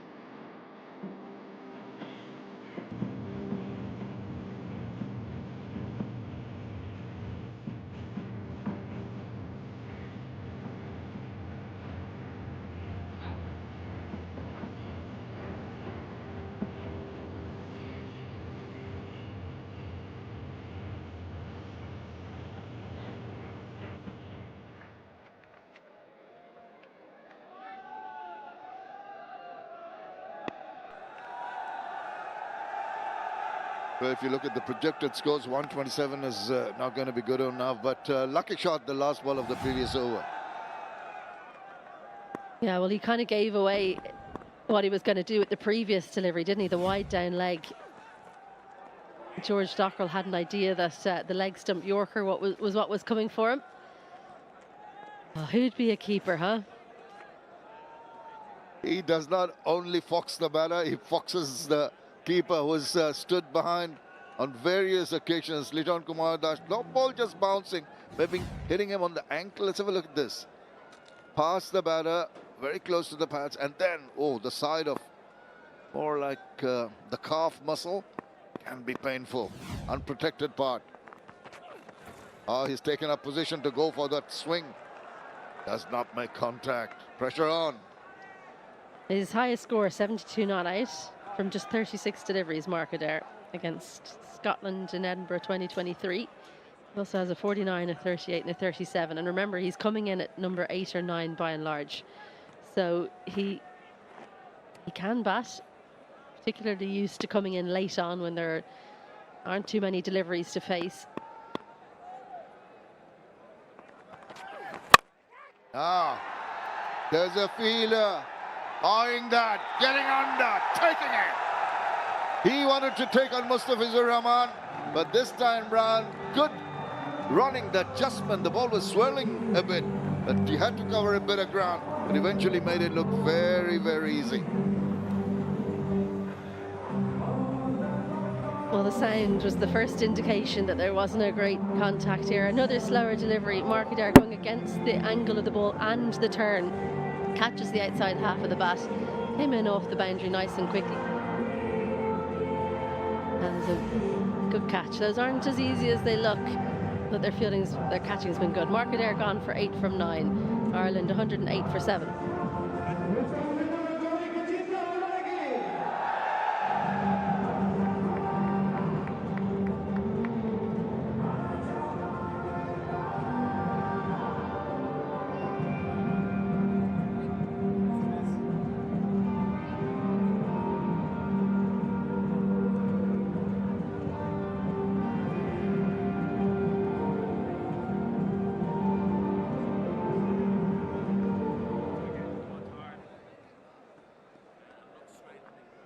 𝗵𝗺𝗻𝗂 really making the batters think, and when the ball grips, they're going to take the wrong part of the bat, and a good catch by Tanzid.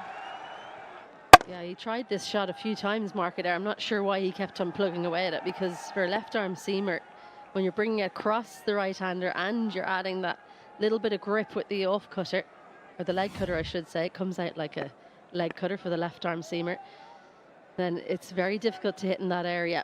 So Matthew Humphries comes out into the middle, fancies himself a bit of a batsman. He'll certainly have a dash. He'll be searching for the boundaries, that's for sure. Well, didn't know very much about that one. Just flicked it away and hoping that it wouldn't go to hand. I'd love to see his eyes on point of contact. Were they open? I think that he might have been almost bracing for contact. He thought this was going to thud into the pad. We've all been there. No, it was the look away. Don't hit me. Oh, I'm off the mark. Thankfully, yeah, he's had his heart in his mouth for a while, hoping that it wouldn't go to hand. Now, Dockrell has got to take this ascendancy. He's got to try a few shots to take on the bowlers. Can't afford to die wandering, can you? No, but I think for George Dockrell, he doesn't feel like 𝗵𝗺𝗻𝗂 is the matchup for him. The problem is there's another over for him after this. So the final over, should they get there, Ireland, it's going to be him bowling it. So it's get through this over. Maybe he fancies who's going to be bowling at the other end. There are a few options open. Actually, 4 options open. 3 options from the other end. So it's going to be interesting to see where Liton Dash goes. Oh, no, that's another in there. There's another fielder going back and judging it to a nicety. Guess who? It's that man again. He keeps on taking catches. And the judgment of this catch was quite difficult. He was moving backwards, ball swirling. He makes it look easy. Third catch for Tamim. Tanzin Tamim brought into the ring. Another slower delivery, almost carbon copy, except for not as good a contact from Matthew Humphries. Completely lost his shape. When you're catching well in a game, you're always happy when the ball keeps following you. Another one falls for Ireland. Matthew Humphries, 1 from 2. Ireland 110 for 8.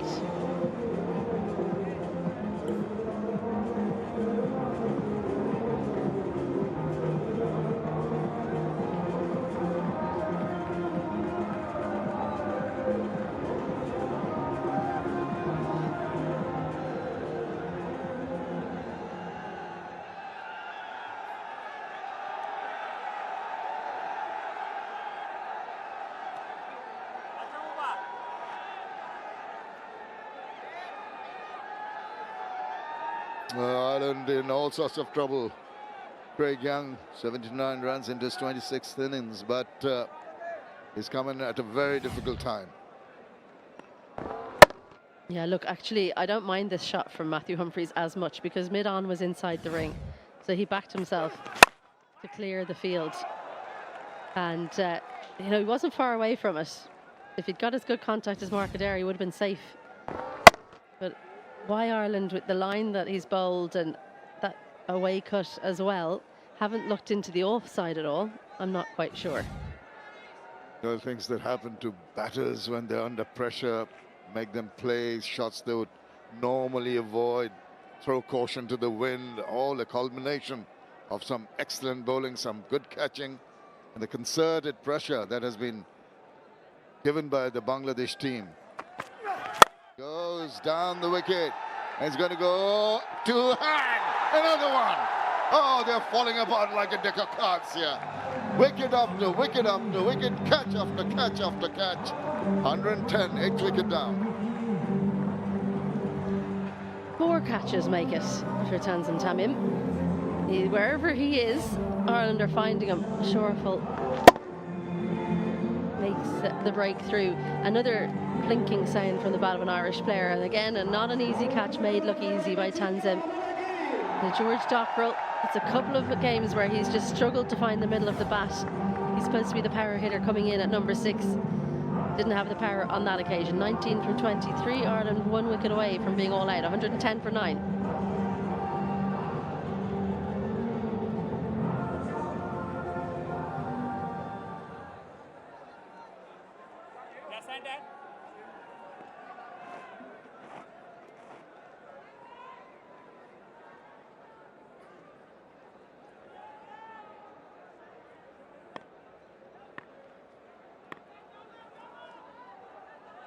Last man in for Ireland is greeted with a snorter. Go 1. Ben White is in the middle. That's what he'd have liked to have done. Yeah, I like the practice there. I'm not sure he's got it in the armoury. But George Dockrell, he decided this was the matchup. Got the slower ball. The left arm seamers have found great joy with that change up. And Dockrell hoping, but sees the ball pouched. Yeah, just threw the shot slightly too early. It maybe didn't read the slower delivery, George Dockrell. Oh, that's a beauty of a delivery again. Always easier bowling to the number 11s, Shamim. Oh, it is, I suppose. You're in the back of your mind, you're not wary of the fact that batters who come in the top order would be able to manufacture something even out of good deliveries. But yeah, absolutely right, Isabel. You can bring in all your experience together and use all your variations. Tanzim Hassan is the first Bangladesh fielder to take 4 catches in a T20 international match. He's done that so very well. Very full coming over, now change of angle, straightens the ball. The batter a little annoyed with himself that he couldn't put it away. Yeah, huge gap on the leg side for a single. And just back to that stat about the 4 catches in a T20 international. That's a real feather in the cap for the captain, because it means you've put one of your best catchers in the right position where the catches are going. So not only has he taken the 4 catches, he's been in the right place where the catches have gone.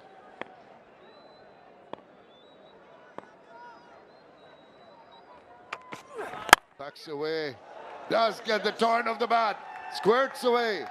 4 very important runs. And they finished over with that boundary after 19. 114 for 9.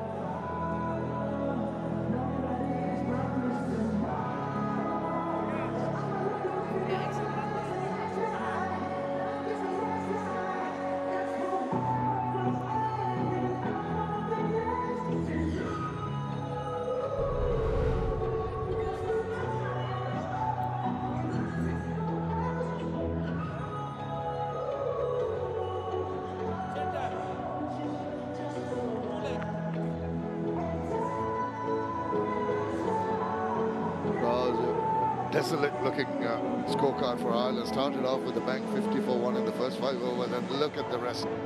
No one really putting up their hands. Wickets falling at regular intervals. 𝗿𝗲𝗃𝗃𝗃 bowlers excellent. The catching by 𝗃𝗃𝗃𝗃 𝗃𝗵 superb.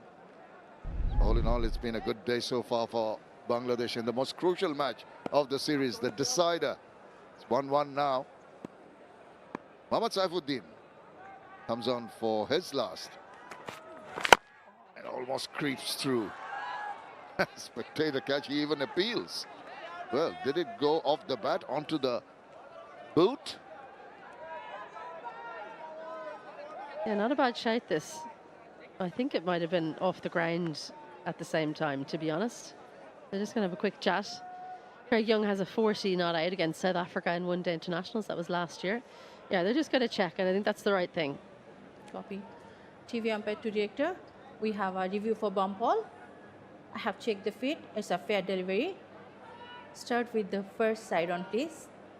I'll give you front on first, and we'll give it. Okay, start with the front on.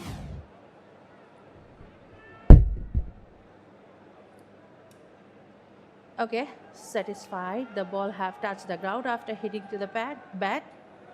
I have made my decision for the big screen. A decision pending, says it's going to be Alexa Spain not out. You could see the ball hitting the ground before it went on to hit the boot and deflect away. Saifuddin surprisingly bowling the last over. Slows it down. Gets around. Mustafizur Rahman with 158 wickets so far is the third highest wicket taker in T20 internationals after Rashid Khan with 182. Tim Southee with 164. Mustafiz now 158 and going strong. Ish Sodhi 157 and Shakib Al Hasan 149. You surprised he wasn't brought in to bowl the last over? Somewhat. I think if Ireland were maybe 20 or 30 runs higher up, he would have. But I actually backed this from the captain, getting another over into the shoulder of Saifuddin, seeing is he an option to close things out if something were to happen. And Mustafizur had to bowl out somewhere earlier in the game, maybe in a game in the World Cup, or maybe he's not fit for a match. You need to know what your other options are. But great for him. He's third highest and one of three bowlers still playing the game. Well, he did his bit, Saifuddin, with the bat, with a cameo that took Bangladesh to that win in the second T20 international. And I think it's a good call from the skipper, Liton Kumar Das, and trying to maybe give him a wicket in that last over to bolster his confidence as a bowler. Short, slower one again. Batsman has no pace to play with. No, but impressive to see Craig Young has read the slower deliveries better than a lot of the out-and-out batsmen. So he's come into the team today. He's had to sit on the sideline for a long time. Craig Young, he played the first test match in Sylhet, then he was running drinks while he watched the 5 days in Dhaka, and he's watched the first 2 games here and now back into the team. So he'll be trying to put his case forward for the upcoming World Cup. And that was on the cards. There is another gentleman. Who is that? Not another one. It's the same one. This is some kind of a record. Tanzil Tamim can break out on a broad smile. He has run around the field. He has taken those catches. The grabbing has been masterly, and the crowd are delirious. Yeah, decent contact that from Ben White. He'll feel a little bit frustrated that he didn't get quite enough on it to send it to the boundary. He goes for 5 from 6, and Ireland bundled out for 117. Fuller delivery, and I think he would have been pleased with the contact, but maybe dragging it ever so slightly. Ben White trying to get it between those fielders in the deep. But any time the ball has gone up, it's been that man who's tended to be underneath it. Tanzil Tamim. 5 catches in a T20 international. Let me tell you, that is pretty tough to do because there just isn't usually enough time to take that many catches. An excellent bowling and fielding display from Bangladesh. Their captain, Liton Dash, turns around. I'm sure he's saying, well played, but we haven't finished. There's a second half to this match to come. That's what both sides will be telling themselves. 4 players got into double figures. It was a good start from Sterling and Hector, as we've seen right throughout the series. Sterling in particular was impressive, starved of the strike at the end of his innings, and once he went, well, Ireland just couldn't muster much. Dockrell and Delaney, the other two, getting into double figures to get Ireland to 117 with one ball remaining in the innings. Well, it's been excellent bowling. All the bowlers, 1 for 24 for Mehdi, 2 for 21 Shoriful, 1 for Saifuddin. As the wicket here, Lidon Kumar said, you go and get it for me, and he did. 3 for 11 Mustafizur Rahman, and 3 for 21 Rishad Hussain. All right, let's go down. Rishad Hussain is with Mazza. Right, 3 for 21 from his 4 overs. I've got Rishad Hussain alongside me. Rishad, যেখান থেকে শুরু করেছিলেন প্রথম ম্যাচে, আজকেও খুব ভালো রিদমে মনে হচ্ছিল আপনাকে। আপনার বোলিংটা নিয়ে যদি একটু বলতেন, খুব এনজয় করছেন নিশ্চয়ই। না, বিসমিল্লাহির রহমানির রহিম। প্রথমেই বলতে চাই যে এটা আমার রোল, তো আমার সবসময় আমার টার্গেটে থাকে যে যে কোনো কন্ডিশন হোক না কেন আমি যত তাড়াতাড়ি অ্যাডাপ্ট করতে পারি, তো আমার নর্মাল এরকমই থাকে আর কি। আপনার ভেরিয়েশন নিয়ে যদি বলতেন, গুগলিটা খুব কাজে দিচ্ছে, আজকেও পল স্টার্লিং এর উইকেটটা নিয়েছেন গুগলিতে, যদি গুগলি বা ভেরিয়েশন নিয়ে যদি একটু বলতেন। আসলে চেষ্টা করতেছি, বাকি দেওয়ার মালিক আল্লাহ, তো এতটুকু আর কি। সামনে ওয়ার্ল্ড কাপ রয়েছে, ওয়ার্ল্ড কাপের আগে এটা আমাদের শেষ ইন্টারন্যাশনাল একটা সিরিজ। প্রিপারেশন ওয়াইজ যদি বলি, ওয়ার্ল্ড কাপের আগে বাংলাদেশ কতটা প্রিপেয়ার্ড? আমার মনে হয় ওয়ার্ল্ড কাপের আগে আরেকটা টুর্নামেন্ট আছে, বড় টুর্নামেন্ট, যেটা বিপিএল। তো আমার মনে হয় এর মাঝেও অনেক প্রিপারেশন নেওয়ার আছে। তো আমার মনে হয় কিছু কিছু কাজ বাকি থাকবে, সেটা সবাই ইনশাল্লাহ করে নিবে ইনশাল্লাহ। সিরিজ ডিসাইডিং ম্যাচ, 118 রানের টার্গেট, কতটুকু কনফিডেন্ট? না, মাঠে যখন নামছি তখন সকাল থেকে কনফিডেন্ট ছিলাম, তো এখন পর্যন্ত আমরা কনফিডেন্ট ইনশাল্লাহ সিরিজ জিতে সবাই সবার বাসায় যাবে ইনশাল্লাহ। Thank you very much. Thank you so much. Right, what Rishad said, that he's working on his role and that's his job that he's doing, working on his variations as well. And prior to the World Cup, they have BPL, so they are well prepared. And also, they are very confident to chase the target. Well, the target for Bangladesh, not a big one, 118, and we're going to have a look at how they go about it when we come back after a break.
Welcome back.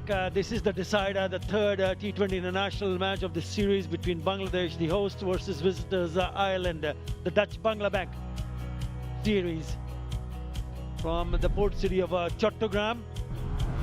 Bangladesh bowlers made short work, bundled them out, Ireland team for 117 in 19.5 overs. Look at that name, the catches, 5 catches. First player from Bangladesh to take 5 catches in a T20 international, becomes the third only overall. It's all about Bangladesh bowlers, but initially there were some cracking shots from Paul Stirling. And the moment he was doing that, we all thought that this could be a very big total. He was dropped off his own bowling after the catch was for the mid-off fielder to take it. Some big hits, and then Shorturl started it when he knocked over 𝗃𝗃. Again, both the brothers going out cheaply. They didn't find any answer against spin of Mahdi Hassan, trying to play the reverse, initially not given, taken the review, and it was a good one, a successful one.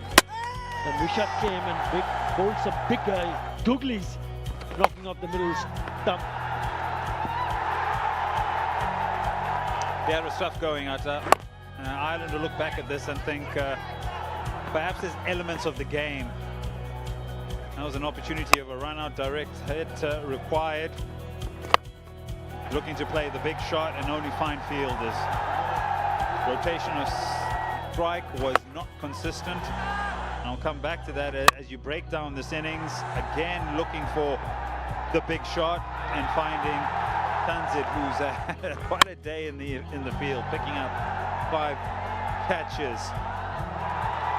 I know second guess is Tamim again, but it just looks if Ireland could not find options. They got stuck in one particular gear, and that was one where they found fielders. Yeah, the ball was falling in, wasn't it? Right, that's the target. A required run of 5.9. You know what? Ireland will be needing some quick wickets. He did the damage in the field by picking up those 5 catches, the last 5 catches. 45 innings, more than 1,000 runs. Strike of 127. Hasn't made an impression with the bat in this series. With him is Saif Hassan, so they've changed the top order. The right hand, left hand combination right at the top. He will need to bowl really well here, Matthew Humphreys. Good driven back past the bowler. So first runs on the board for Bangladesh. Yeah, if you break down Ireland's innings, 54 dots. Nearly half their innings in dot deliveries. Matthew Humphreys, I think he'll look back at this particular tour and be pleased with his work.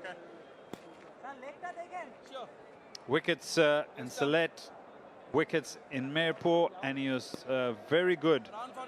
The first T20 made subtle adjustments that were quite effective. But you look back at the Ireland innings, 117 all out, 54 dot balls. On average, a T20 side wants to give away maybe 30 dot balls. Call it 35.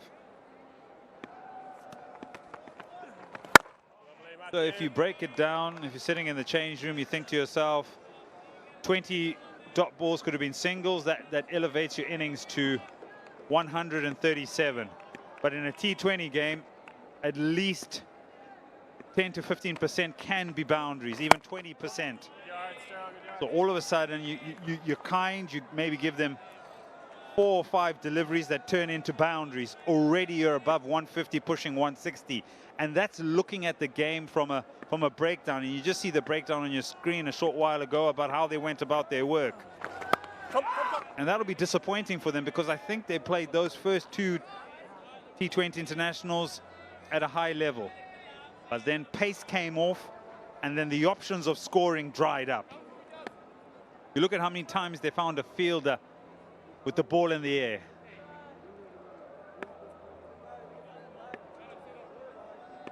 Credit to the bowlers. Ed? credit to the bowlers, yes, because they find the fielders. But these are now T20 players who play in many leagues around the world. And the advancement of bat in hand from where we saw it in 2015 to 2020 to 2025 has exponentially gone through the roof in how these batters play the game. Yeah, 181 in the first match. Remember, they went on to win that, went on to defend that one. Then they batted again first time, 170 for 6, which was chased by Bangladesh. It was the batters, a lackluster performance from them. In the third and the final, the decider. 3 without loss.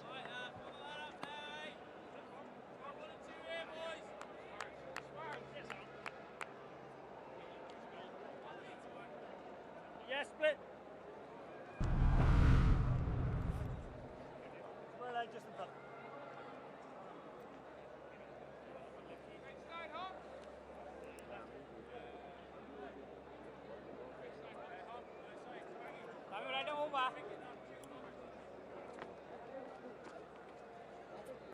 Yeah, you talk about 54 odd deliveries, but what about the kind of wickets in that particular time? Because at one stage they were looking okay, 38 without loss, and all of a sudden they lost 3 wickets for 11 runs. Mustaphiz was simply unplayable. He gave up only 11 runs and he picked up 3 for Rashad Hussain, 3 for also.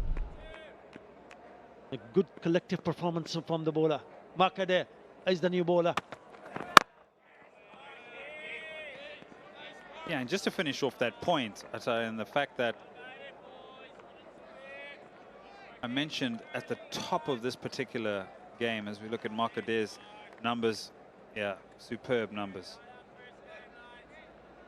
Modern game, he bowls the difficult overs, he's in the power play sometimes in the middle overs and then at the back end. So always in the thick of things when the batter's after you.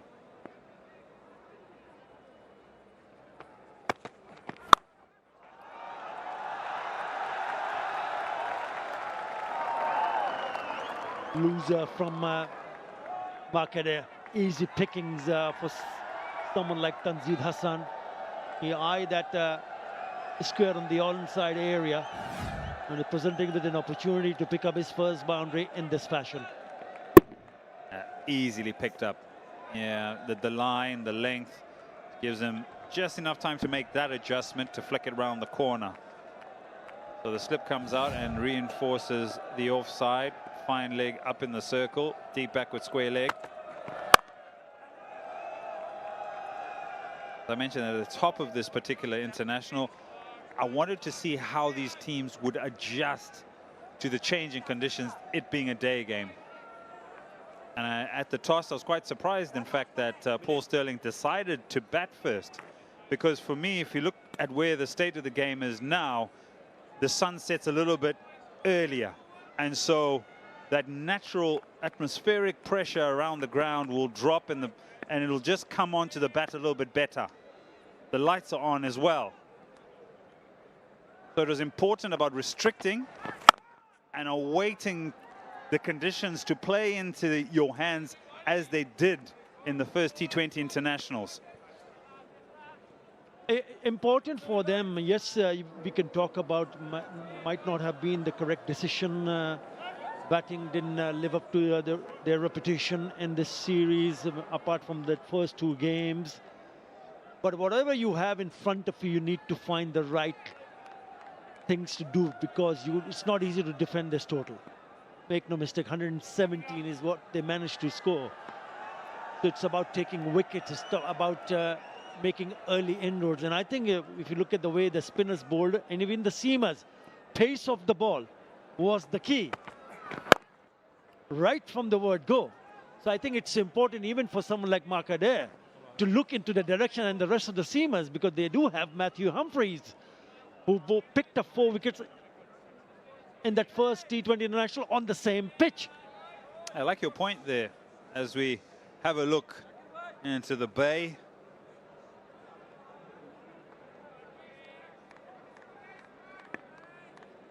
Especially when the ball has the ability of losing pace through the ability of the bowler, what are the options that you decide to score off? I'll come back to that. Final delivery of this over. Muscled. This is just muscled. He'll find a boundary to end the over. It's 14 without loss.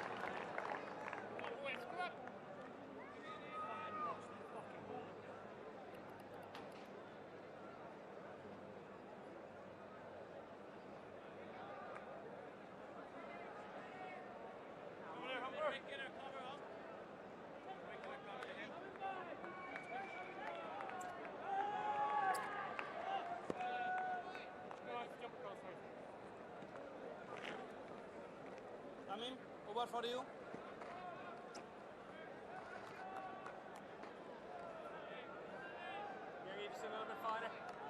On the last ball of the last over, Saif Hassan went shimmy down the wicket.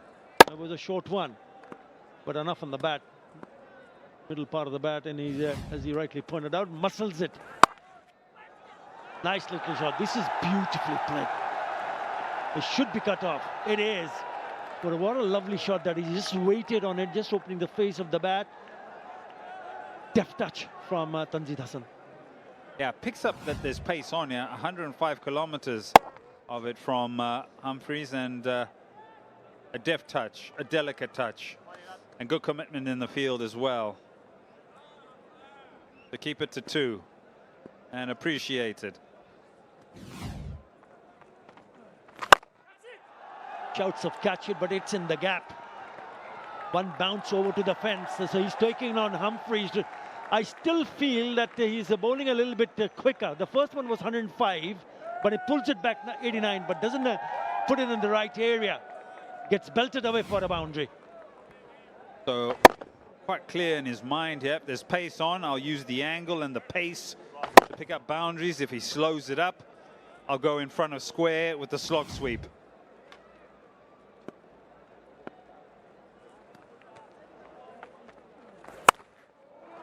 He's also missed out in the last 2 matches, but he'll pick up his second boundary, back-to-back boundaries, the outside edge, thickish outside edge, goes fine and goes to the fence.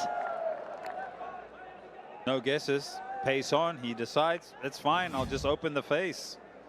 You slow it up, I'll hit you square of the wicket. So he's reading the game quite well, and it's a seam-up delivery and played superbly.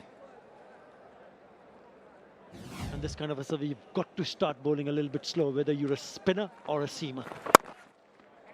Deep in his crease. This is good batting. This is very good batting. Picks up a single, 11 already in this over.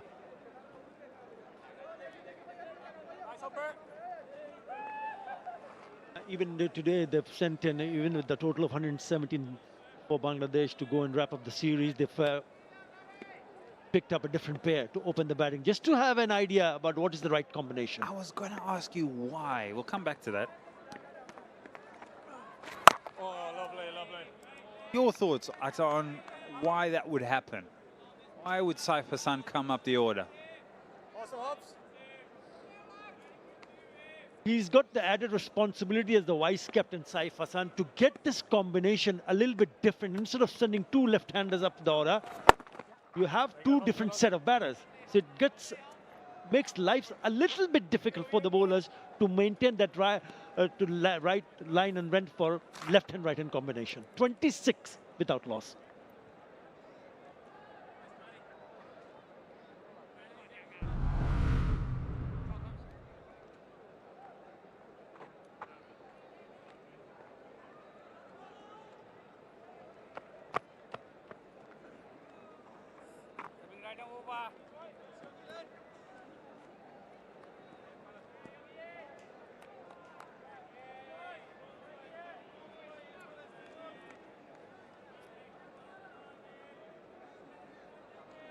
And he's got some success as an opener because he has opened the batting for Bangladesh. Saif Hassan. Craig Young, the new bowler. Again on the shorter side, so again it's easy single taken. And when you have that option of sending either 2 left-handers or maybe a left-hander and a right-hander, that's where they are looking at. 85 wickets for him.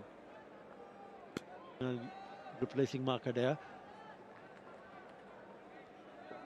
So my question to you, previous overs, why, and you've said he's done it before and has found success. I think about continuity with him on at the top of the innings, because he's an out-and-out opener, isn't he? And has done it quite a bit for Bangladesh.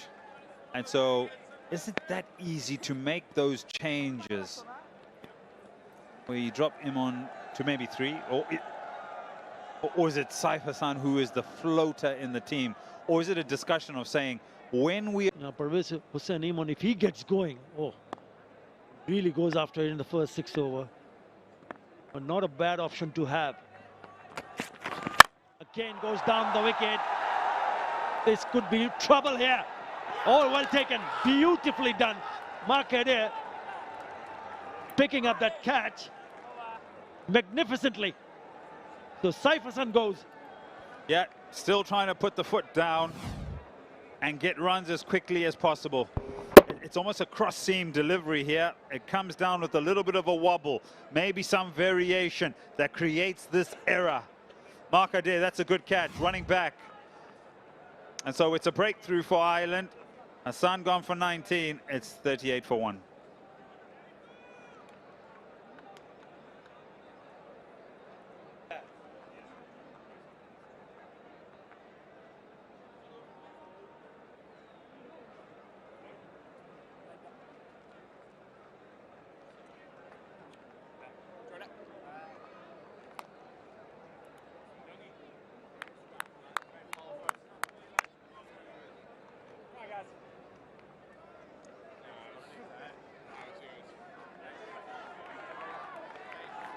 𝗃𝗃𝗀𝗃, so it's right-hander replaces right-hander. There is Pervez Hussain Imon, but he's been held back. He's here because of this. This is a very good catch. I don't find any reason why he attempted to play that shot, because already 11 runs in the over. 12 runs, beg your pardon, but what a good catch that is. Running backwards, never easy. So Craig Young has the last laugh. He's disappointed, very, very disappointed. And he should be. Right. Player of the match in the last match to square the series. 𝗃𝗃𝗀𝗃, skipper. Highest of 83, striker of 127. He holds the key. He will hold the key in the World Cup also. Right, Gareth Delaney, right-arm leg spinner, has got 50 T20 international wickets, economy of just under 8 runs in an over. Well, he will know to bowl well. Maybe something similar what we saw from Rishad Hussain. Concedes a single of the very first delivery. Yeah, nice challenge for him as well. Delaney inside the power play. Look up at the scoreboard and you think to yourself,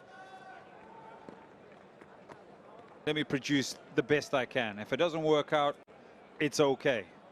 But if I can pick up another wicket inside this power play, it maybe just changes things a little bit, or changes the tempo of the game, because you feel the momentum at the halfway stage firmly with Bangladesh. But you pick up another couple of wickets here, you can change momentum. Cricket is so much about momentum. Does it find the gap? Not on this occasion. I'll pick up 2. I also feel that Paul Stirling as a skipper will need to be a little bit more aggressive, because you want to, if you want to go on to defend this total, you've got to pick up wickets. Yes, they have managed to pick up 1 wicket. There's a new batter who just walked in, 𝗃𝗃𝗀𝗃. Get a slip in place. You need to create a bit of a pressure in terms of your field setting. Short ball, 4 delivery. And he's got enough to take it over to the fence. This is mainly due to the fact that it's a really packed offside field. And so he feels, yes, you know what, I can protect the offside, but can I go a little bit too straight? He does go a little bit too straight, but short enough for Litton just to get underneath it and lift it over the infield for a boundary.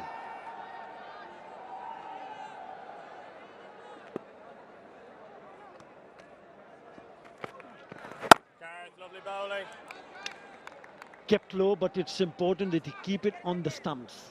We saw how 𝗃𝗃𝗃 bowled. Yes, he was getting the ball to turn and bounce because of his height, getting a bit of a grip also. But he was very dangerous when he attempted to bowl those googlies. Again, a little bit on the quicker side. Just hurrying on. Easy for Liton Kumar Das to rotate strike. Well, it's a controlled power play. 46 for 1. Run rate at just 9.5. Final delivery of this particular over. And in control are Bangladesh, but maybe a wicket. Yeah, not on this occasion. 8 off it. After 5, it's 46 for 1.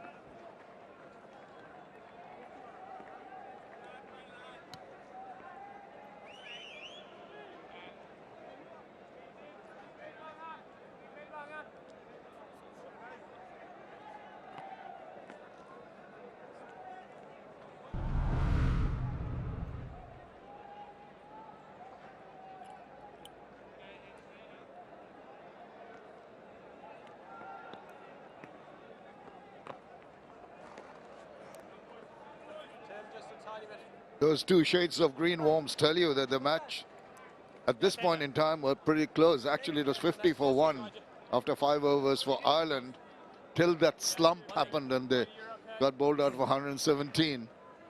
Bangladesh at the moment not really ruffled, desperately in search of another wicket very, very quickly are the Irish. Harry Tector now in. Short enough. Yeah, a lot of work to be done, Isabel, for the Irish bowlers here. Yeah, interesting, Harry Tector. Swivel around and it has worked for them. Yes, sometimes the batters get a little complacent when a part-timer comes on. It was short, it was there for the taking, but maybe the timing a little awry and a good catch taken on the deep by Camphor. Yeah, just chose the wrong delivery, looking to flip it over the two fielders on the leg side, saving one, but all he could do was find Curtis Camphor, who was waiting in the deep.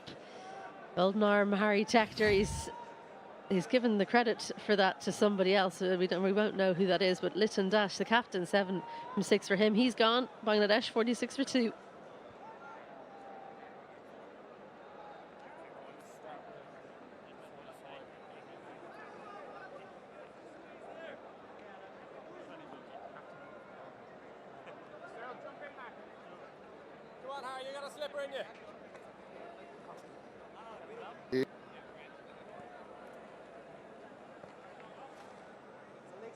One leg.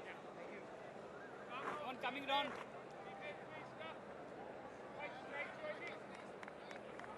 Pervez Hussain Imon comes in. 30th innings for him, 100, 350s. Decent strike rate. He's got to be steady because they've just lost the skipper through a little bit of a rush of blood.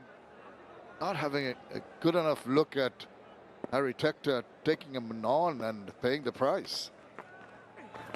Oh, hey, short leg. Yeah, that's a good, quick delivery. Just the arm ball. Here's the wicket. The tall bowler, Harry Tector, and gets a little bit of extra bounce. Liton Dash, well, he'd got in position early. He knew exactly where he wanted to put it. It was over square leg he was aiming for, but instead he's sent it too straight to Curtis Camphor. Amazingly, the 2 wickets have fallen at exactly the same point. Oh, well done, Lorcan Tucker. Exactly the same point as in the Irish innings, 3.6 and 4.2, or 5.2, I should say. So maybe Ireland aren't out of this, as Bangladesh will have felt it halfway.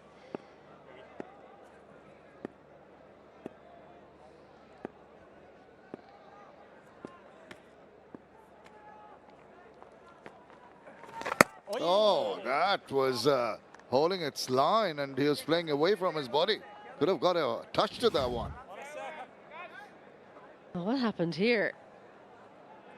A couple of deliveries ago, it came off Lorcan Tucker's pads behind the stumps, and Imon, well, he was alive to the danger, kept his foot in contact with the ground, but light up and then stayed where they were.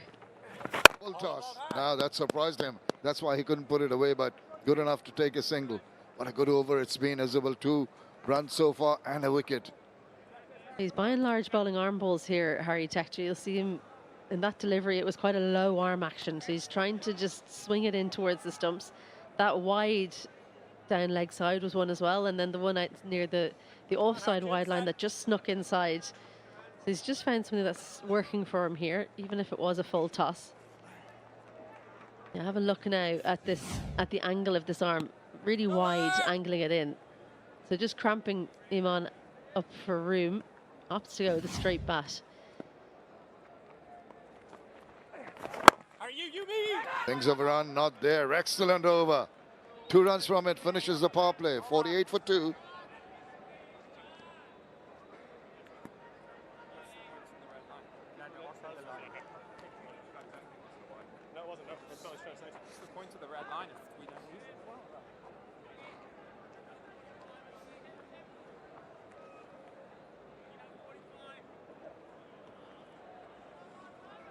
Right set, Har.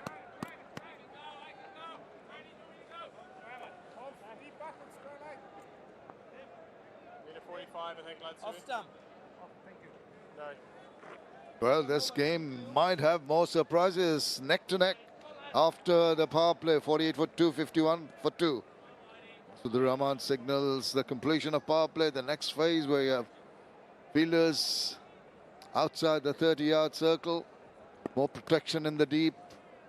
More boundary riders. There's going to be Ben White. Oh, not the most auspicious start. Yeah, I like the plan, the execution not there. Just looking to slide it across Ithman. He knows how good he is down the ground to the leg side and into that kind of pocket between mid-wicket and long on. Oh, and the same again. So you can see it's a definite plan from Ben White. He just hasn't managed to find the line that he wants. And as a batter, I think Ithman should also realize what the thought process is. He's going to be much tighter, closer. It'll entice him to go for that cut shot. A short shot enough to back away, but tell you what, they've tightened the screws. Paul Stirling, he can smile about it, but can also smile about that astute decision taken last over. Yeah, well, look at this piece of fielding. Covers a good bit of ground and then manages to calm it down. Not the most graceful landing, but did the job. 50 up with the second of those wides. Well, I'll tell you what I've just noticed, Shamim. I think it won't be the first time he's done it this over, but Ben White is bowling from 24 yards. So it must be something that, as a bowling unit, the leg spinners are doing. We saw Gareth Delaney do it to great effect in the last game. He's bowled that from a long way back. So it just takes so long to get to you as a batter when someone bowls from that distance.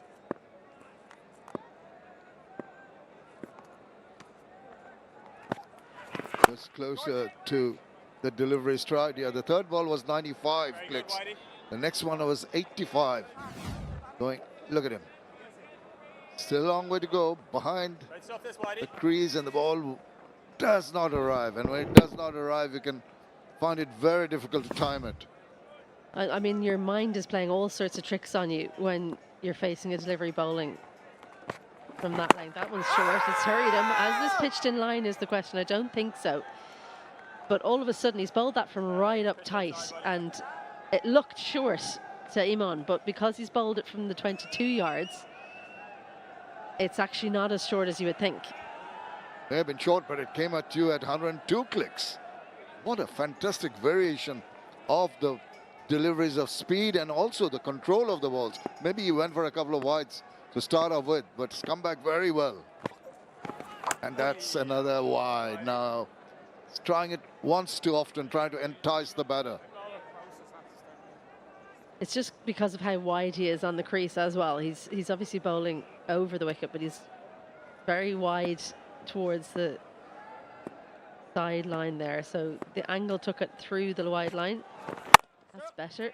That will be the first runs off the bat in the over. So Ben White, he's gone for 4 in the over. That's the first one that's been actually scored by the batters.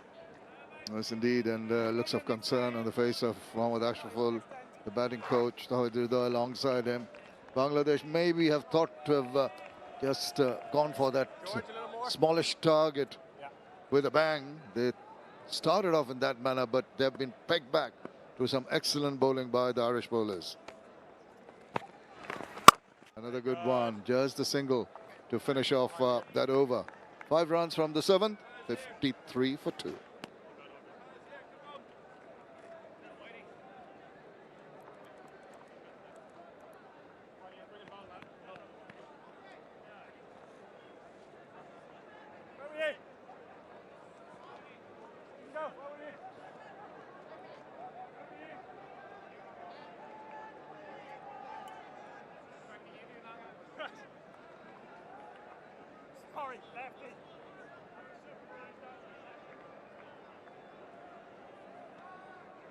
The smallish total ahead of them, 7.757 is reasonable going, and the required run rate 5. So it's a question of wickets. For Ireland to go and win this match, they have to ensure that they bowl Bangladesh out.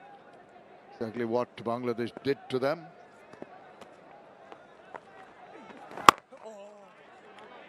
It's a tough one, isn't it, for the bowling team? You're just thinking now as Ireland, oh, could we not have got to even 140? Made it a little bit more difficult, because now with Bangladesh knowing what they need to get to, makes it very simple to just push the ball around.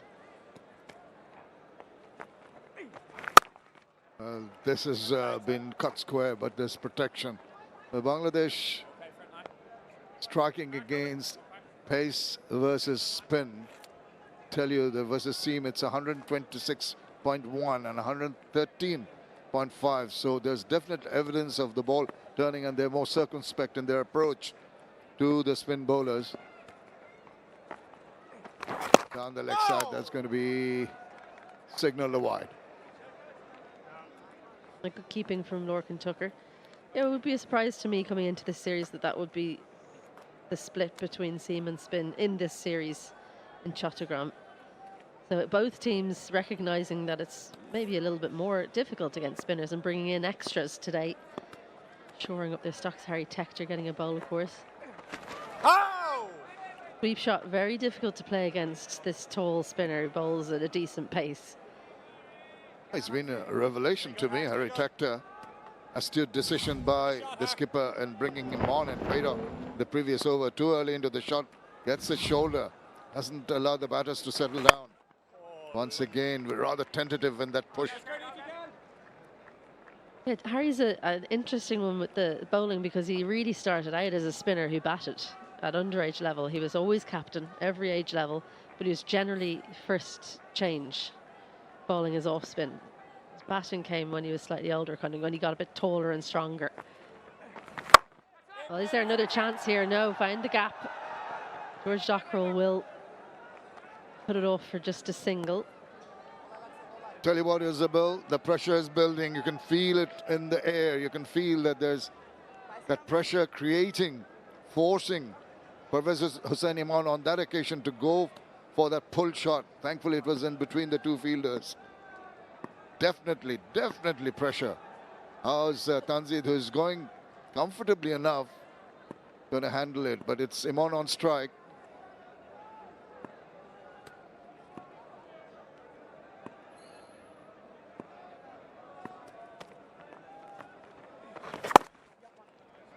The angle delivery, all he can do is push it away for 1 run. 5 runs from that 8th over. 58 for 2.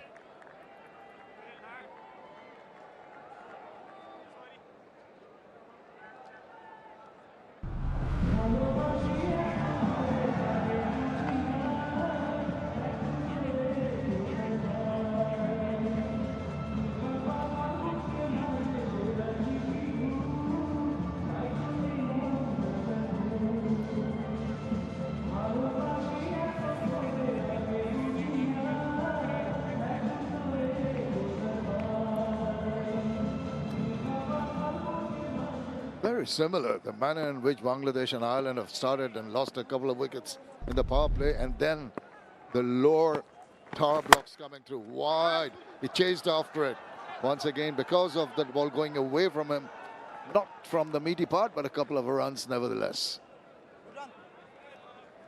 Yeah, they've obviously decided, right, if he's going to keep sliding it across us here, we can toy with the fielder in the deep. Gareth Delaney had to cover a lot of ground, so it was an easy 2. Just want to touch on what you brought up last over, Shamim, about the pressure being felt by the 2 batters out there in the middle. Because even though from our point of view, when we look at those scores, the run rate required is under 5 now. So you think, this is easy money. Just get to the 18th over or 17th or 16th and have the win. But for the 2 in the middle, everyone's playing for their spots. So it's not about just this game. It's about every game going forward and staking your claim. And there's another one from right behind the crease. So a real change-up that's been added that I've noticed anyway in this series from Ireland's leg spinners. Have a look from the side. Look how far back he is there. He's barely even reaching the back line. And for Iman, it feels like the ball's never going to get there. He's trying to put some power into that shot, but what can you do if it does not come to you before your batter's through that attempted shot through the covers, or maybe straighter. Now just the angle, allowing him to swivel around. Some relief, enjoyment for the crowd, and it's gone for the maximum. It was the line that let him down here, Ben White. 2 straight.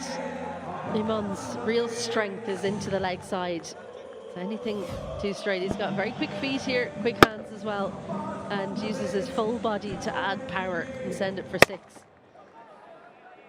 Gone a long way, considering that wasn't that short. A very good shot. The angle of the bat took it for 6. Keeps on bowling that angle, trying to take that away. And the anticipation of Iman a couple of balls back in realizing that there might be an odd ball that will come in with the angle and allow me to swivel around and pull it away. He's ready for that, and he was onto it in a flash when he hit that for 6. Those last 2 deliveries above 90 kilometres an hour. So maybe that's what Ben White will take out of this over. Maybe the slower deliveries, if I can get the line right, is the way to go. That's a tighter delivery, but a run. That's one of the best overs Bangladesh have had for a while. 10 runs from the 9th over, 69 for 2.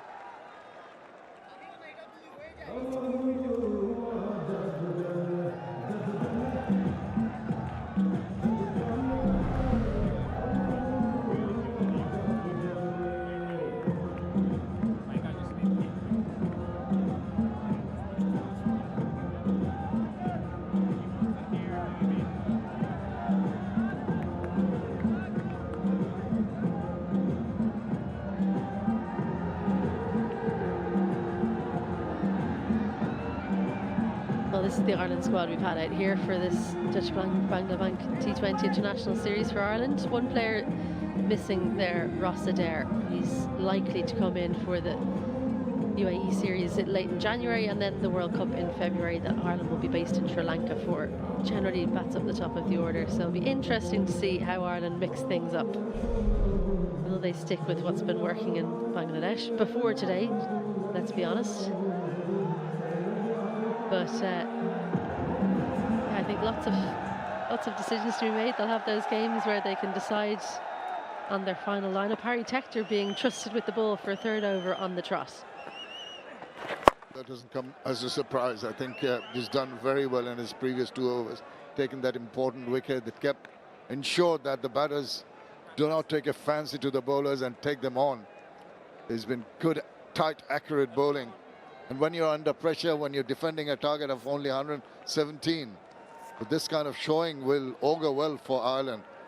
They might not be able to stop them from going to the target, but it'll take a lot of positives from the manner in which they restricted the Bangladeshis. Oops, got stuck in his finger. Wide enough, but once again, not quite there with the bat. I don't think that was actually stuck in the finger. That's one of his change-ups, Shamim. Bowls the quicker ball that's towards the wide line, arm ball, just about again. I think that would have been a wide had the ball not actually been made contact with, but it's a change-up. And there's the slower one, picked up beautifully.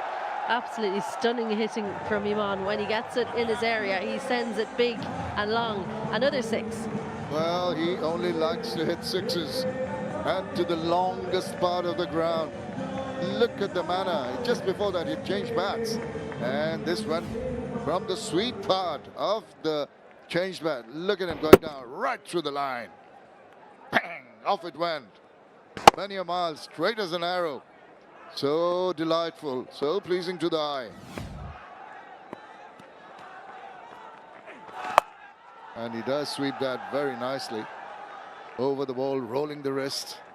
Good shot after that long six. You can see what 𝗬𝗽ecie was trying to do. He slowed it right down, 86 kilometres, but just too floaty. He needs to finish off his action a little bit more for that delivery. Get over the top, try and get some drop on the ball. Bowl a good length that was right in the slot and got the treatment. That has been hit from the meaty part, but this time around it's the whitish long off fielder gets to it. Another big over, 10 runs in the previous, 10 already with the delivery to go from 𝗬𝗽cie. So Bangladesh stepping on the gas, getting closer to the target. From wide of the crease. Right, 10 balls, 10 runs rather of the 10th over, and 79 for 2. It's time for a drinks break.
Clarity, control. The Tigers so far own the decider here in Chattogram.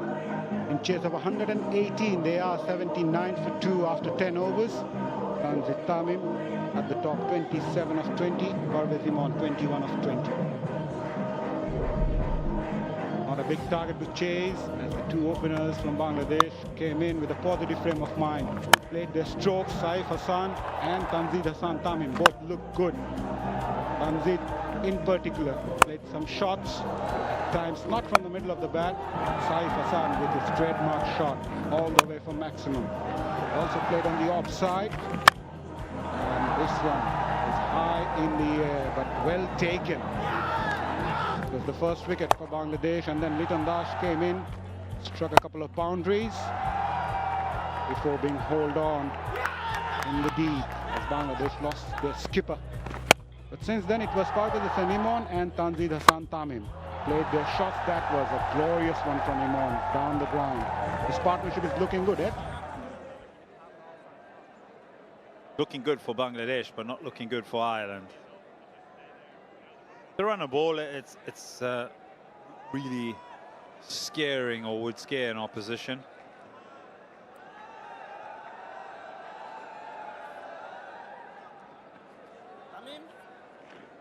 But it's effective. It's exactly what Bangladesh needed after losing those 2 wickets.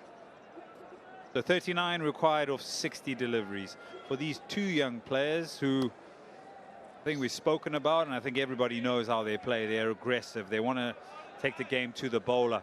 But perhaps this is another learning curve for them to be a bit more restrained. And that's not going to happen. Yeah, 𝗃𝗂𝗃𝗃𝗃 is not going to hear you yet. He'll play his shots, and it was nicely picked. He saw the field at deep square leg was squarer, so he makes sure it goes fine. Nice execution. Yeah, but it's also the delivery, isn't it? It's down the leg side. Length is just perfect for him to lift it away for a boundary. I was just thinking, would they change their style of play? Would they look to just play normal cricket and get Bangladesh across the line? They just stick to what they know, even with the spread field, even with all the spinners on offer.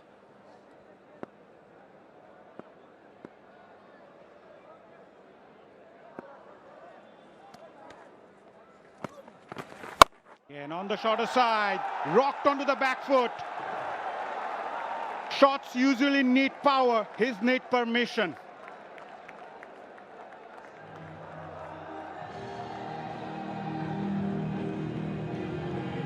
Big hit. That's it. Again through the leg side, all the way for half a dozen. That is his 50th six in T20 internationals. And so much time to pick the area he wanted to hit that ball. Now moves on to 37 off 23. This partnership that was 33 off 33 has turned into 43 off 36 in just 3 deliveries. Bangladesh need 29 more runs to win off 57 balls. They've got 8 wickets in hand, and more importantly, 2 set batters in the middle. Again on the shorter side, Tanzid Hasan Tamim is not going to hold on. Most hope for a moment, he engineers one. Yeah, 16 off the over. It's time to close off the T20 international series and do it in quick time.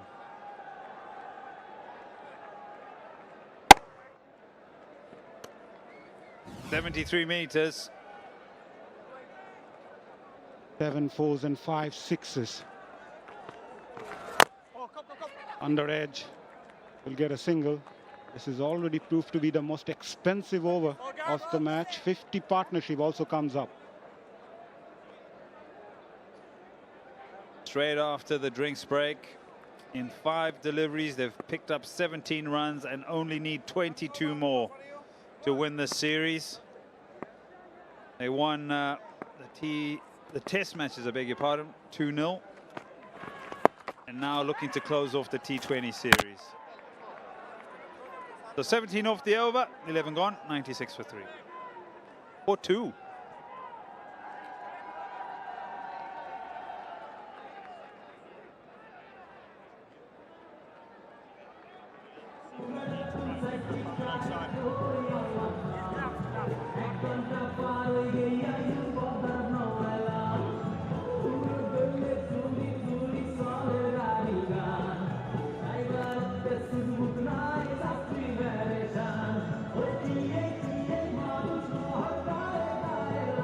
Partnership between these 2 batters. Both the left-handers are looking good. Tanzid 24 of 13, 21 of 21 from him on the contributions for the 50-run partnership, and the crowds are enjoying every bit of it. They came here to watch Bangladesh play some good cricket prior to the World Cup. Yes, there is a BPL coming up, but this is the last international series for Bangladesh before the upcoming T20 World Cup next year, as they need 22 more runs to win off 54 balls.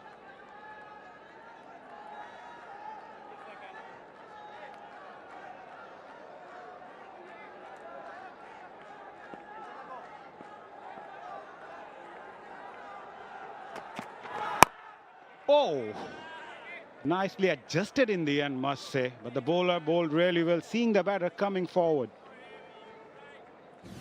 Yeah, this is a delivery that maybe hits one of those bare patches. It doesn't quite react off the surface compared to when it hits the little bit of live grass that's on offer. So it just pops on him on that occasion. But you can also see the intent of going at the bowler. And so it just has to make that adjustment.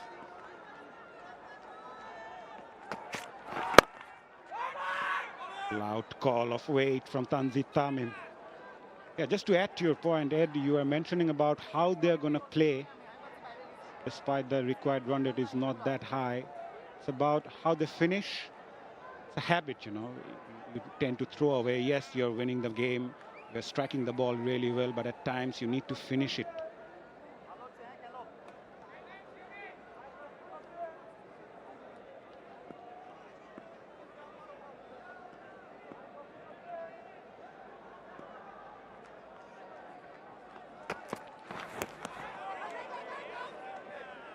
Yeah, I agree. It's about trying to be as clinical as possible and building that clinical nature of winning games, whether it's with bat or ball in hand. But it's more important for these young players because I do feel they'll be the future for white ball cricket in Bangladesh. So always learning on the job, always adjusting, and there's nothing better than work experience, is there? There's nothing better than being out there in the middle and ensuring that you're getting the job done, because there's bigger tests down the line here in international cricket. There'll be ups, there'll be downs. He wears that one.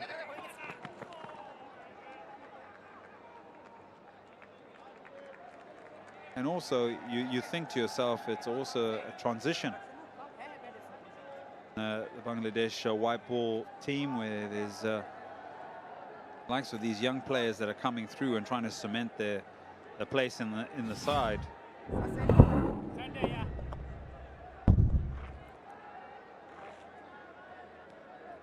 Hit him right in the toe of the bat on that occasion. Tanzit Hassan.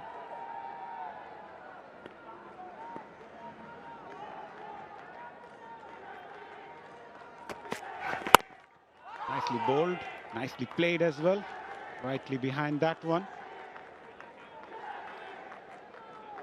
Completely agree with you, Ed. And there's also a point to prove for these youngsters that they belong to this stage, they belong to this level. We all say, yes, international cricket is not that easy. But when you play against the top quality teams in the world, you also need to fight it out.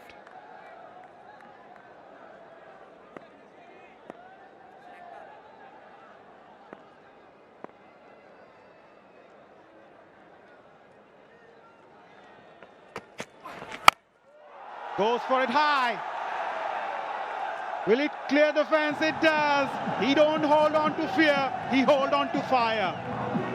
End of over number 12. Bangladesh 103 for 2.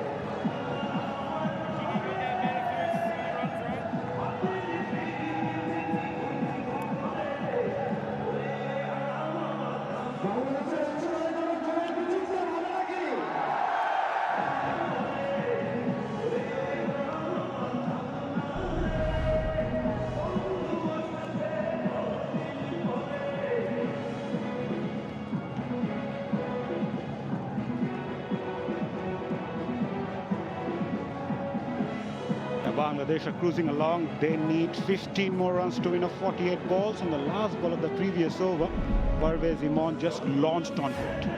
Yeah, they talk about throwing the kitchen sink. He's throwing the whole kitchen at this. Goodness. All he does is just watch it sail. Doesn't even think there's the opportunity of a single. Gets all of it. Now the disappointment of the bowler. And so now 15 required.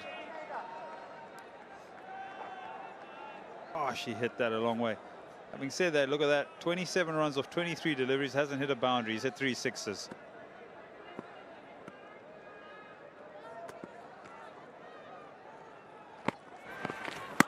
Goes for that again. It was a googly. So he tried to play against the spin on that occasion. I think he tries to play this more on length. He sees it quite full and thinks, well, I can smother the spin.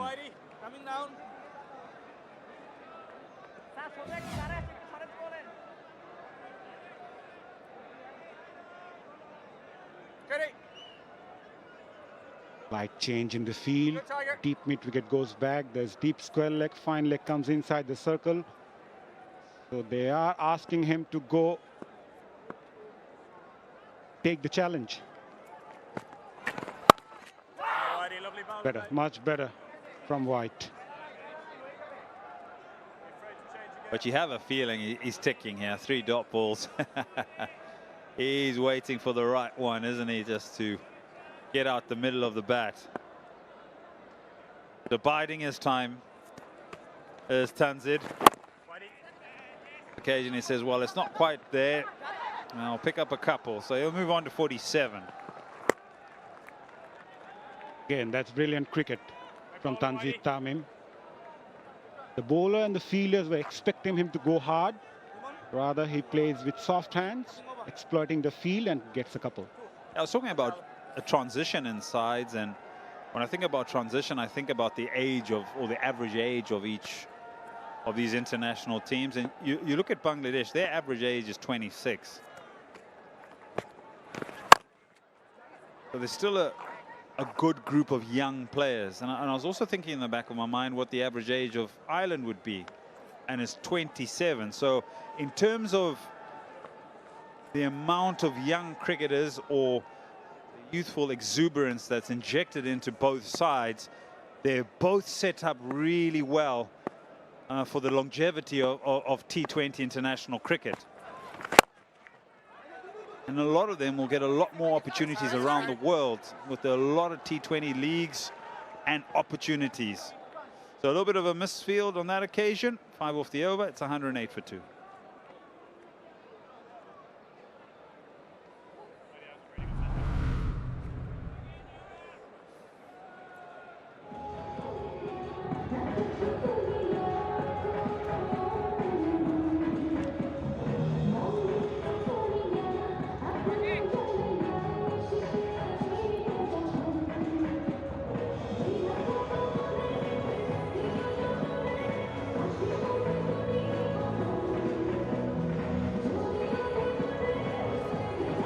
Right, when the moment knocked, Bangladesh answered with both clarity and courage. They need 10 more runs to win of 42 balls. With 8 wickets in hand, 𝗀𝗃 Tamim approaching towards his 50. He's on 48 of 34. Imon also batting well on 29. As Young comes in, gave away 19 from his 2 overs, also picked up a wicket. So there's a deep fine leg, deep square leg and long on in place. Mid-wicket comes in. As the mid-wicket comes in, 𝗀𝗃 Tamim says, I'm going to put that over deep mid-wicket for a maximum. 11th 50 and brought up in style. Missed out in T20 International number 1. Missed out in T20 International number 2. But makes an impression in T20 number 3. Picks up 5 catches. He also picks up his 11th T20 International 50.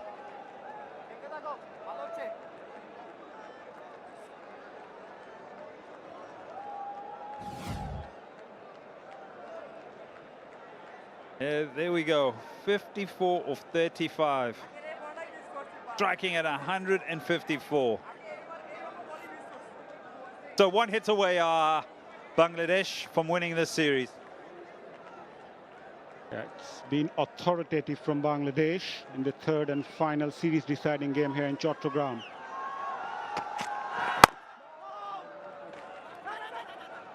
There's still a single. Good cricket.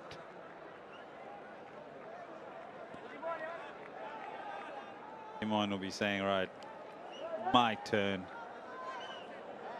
Let's have a look at these highlights. 4 4s and 3 6s. 𝗀𝗃, clip around the corner. Start things off. Slog sweep through the leg side. Happy to free up the leg side. Ooh, I did say you don't need a second invitation for this young man, but back to the highlights of 𝗀𝗃. Yeah, but a key feature is that he picks up length pretty early, and the leg side is a place he favors a lot. We'll have a look at his wagon wheel. Nothing through the cover region, but all his maximums square of the wicket and over deep mid wicket.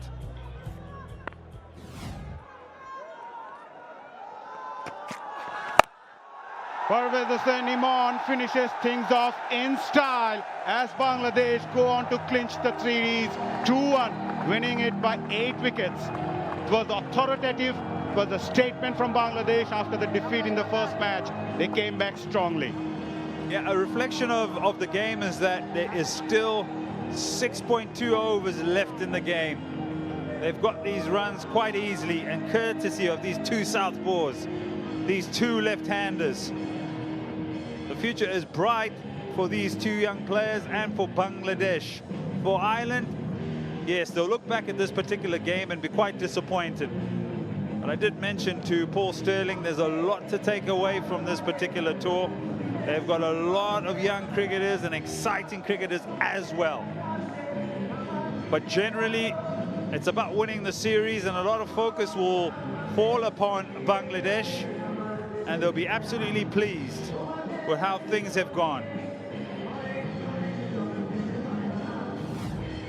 Imon, he wraps it up in this fashion with disdain, quite emphatic, quite pleasing, and all smiles.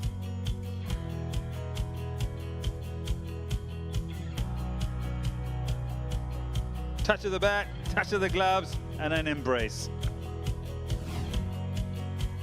Right, Bangladesh closed this series like finishers, closing a well-read script. Tanzid Hasan Tamim, the only Bangladeshi batter to score 1,000 runs in the last couple of years since Jan 2024. Been right at the top, been outstanding. So does 𝗂𝗂𝗂𝗂𝗂𝗂, the two southpaws doing things for Bangladesh. But for Ireland, they didn't fall short. They stretched the contest beautifully. They say every good fight has a worthy rival. Ireland proved that. They must be proud of what they achieved so far in this series. And moving forward, there's a lot of positives to take for Paul Stirling and his troops. Yeah, they are. They are players that have put up their hands. They are players that have executed well, have got meaningful match-winning returns. You look at Humphreys and how he's gone and being given the responsibility to open the innings with the ball in hand, and he did it well. Tim Tector, there's one you need to keep your eye on. Adair, always pretty good.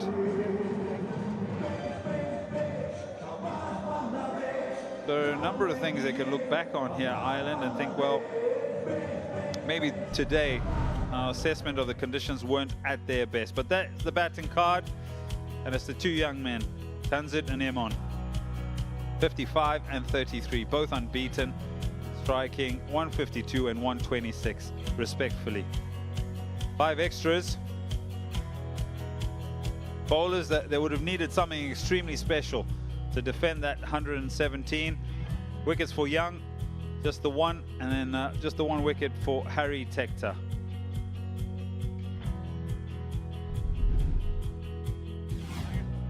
Right, Bangladesh came up with a positive frame of mind. Right from the word go, Saif Hassan and Tanzid Hasan Tamim playing their shots all around the ground, especially Tanzid Tamim with his deft touches, and Saif Hassan with that trademark pull on the onside. He also played well on the offside, but before that, he was bowled on nicely in the deep, and he perished after getting a start. Since then, it was Liton Das also coming in and played a couple of shots before he too was caught in the deep. Only 2 wickets fell for Bangladesh. Since then, it was all about 𝗂𝗂𝗂𝗂𝗂𝗂 Imon and Tanzid Hasan Tamim. Those big shots down the ground, and also on the onside, playing the pull to perfection. Tanzid Tamim with some gorgeous shots, scored his 50. 𝗂𝗂𝗂𝗂𝗂 Imon also hitting that winning shot for Bangladesh. They go on to seal the series 2-1 and stamp their authority against the visitors. That was a winning shot from 𝗂𝗂𝗂𝗂𝗂𝗂 Imon. Bangladesh going to seal this game comfortably by 8 wickets. It was a great win for the host, while Ireland will be looking to find some positives here. Quick match summary. Ireland posting 117, with Paul Stirling top scoring with 38. Mustafizu and Rishad picked up 3 wickets each. In reply, Bangladesh reached the target with 8 wickets and 7.2 overs to spare. Anzi top scoring with 55 and Imon 33 unbeaten. Bangladesh go on to win by 8 wickets.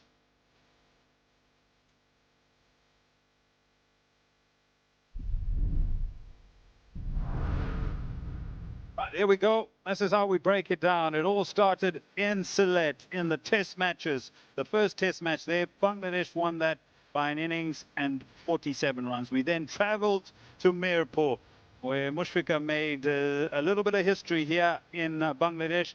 First player to get to 100 test matches. Bangladesh won that test match by 217 runs. We then came to Chattogram for the T20 internationals. Ireland were superb. Fantastic, outstanding in that first T20 international, winning by 39 runs. Bangladesh needed to bounce back, and they did. And they won the second one by 4 wickets. And then it came down to this particular encounter. Who would win the series? It would be Bangladesh, because they win the third one by 8 wickets. Right, we're going to take a short break, and when you come back, it'll be the post-match presentation.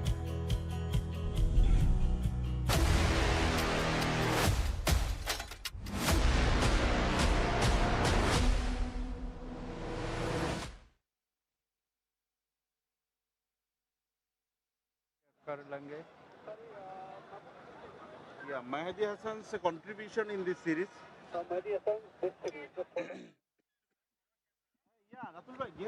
R1 to PA, check 1 2, hello, check 1 2, R1 to PA.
It was the decider here at Chattogram.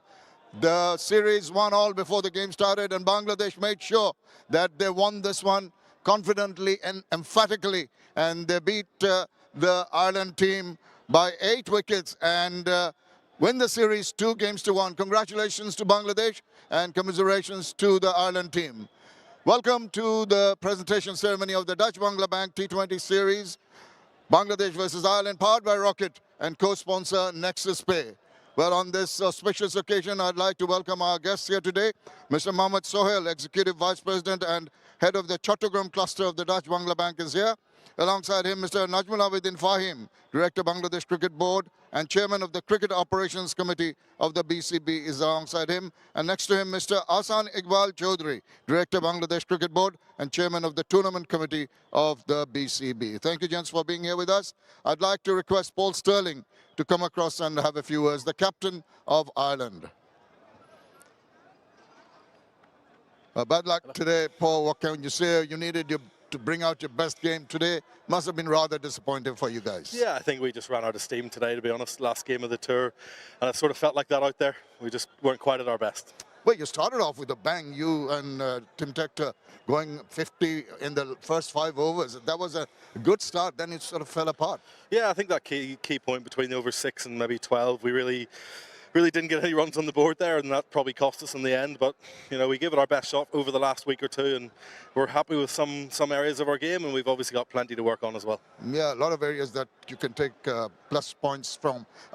Just going 117 to defend for the bowlers was never going to be easy, but it must have raised your spirits when a couple of wickets fell early on. Yeah, I think so. It's going to be difficult to defend that low total any time, but I think if we maybe had managed to get up to 140, 150 and then got a couple of wickets early, I think that's why we were going to win that game. We just didn't have enough. I think if we were chasing 120 and were able to take that game away from the opposition in the power play, that's pretty much what happened in the end. Yeah, like other teams here, this is preparation for the World Cup.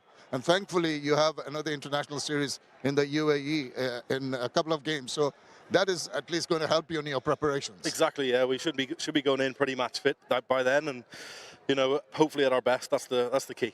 Paul, you have entertained the crowd. Your team has earned a lot of friends here in Bangladesh. I hope your stay was good. Appreciate it. We did. We enjoyed our stay. Brilliant. Thanks very much. Take care. Best of luck for you. Paul Stirling, the captain of Ireland there. Right now, it's the Dutch Bangla Bank Player of the Match, an award of $1,000 to be jointly handed over, and the crest to be handed over by Mr. 𝗂𝗏𝗂𝗃𝗓𝗀 for a scintillating batting performance.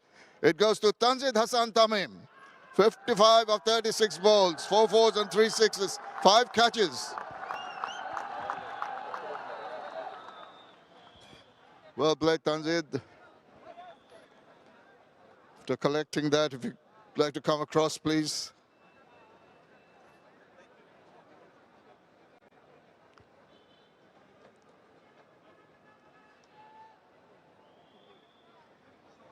Tamim, you deserve that brilliant all-round performance. Let's start with the catches. The ball seemed to follow you right the way through. 5 catches in test playing country. That's the highest so far. How do you feel? First of all, alhamdulillah, we won the series, and I took 5 catches. That was very interesting. Me and my teammates are enjoying that one. And when we finished the first innings, they're all talking about this. So I feel very happy for that. And when they're talking about it, you said, I've done it with the catching outfield. I'm going to do it with the bat. And that's exactly what you did. Yeah, I was trying in the middle, just bat according to the ball. And when me and Saib get a good start, and when Imon comes in, then we talked and just bat like till the end, and we finish the match. You didn't need to go till the end. Well, I must ask you about your special celebration. Tell us about it. That's all dedicated to our manager, 𝗃𝗃𝗃 𝗂𝗃, because last night he called me for the tickets, and I told him this is a gift for you. Then he told me that in the next, when I play the next match, then if I get 50 runs, then just took the bat and show him. That's for him. I think he should buy you some sweets to yeah. you and the team. Yeah. Anyway, it's a great job. You have enjoyed yourself. You have entertained the crowd.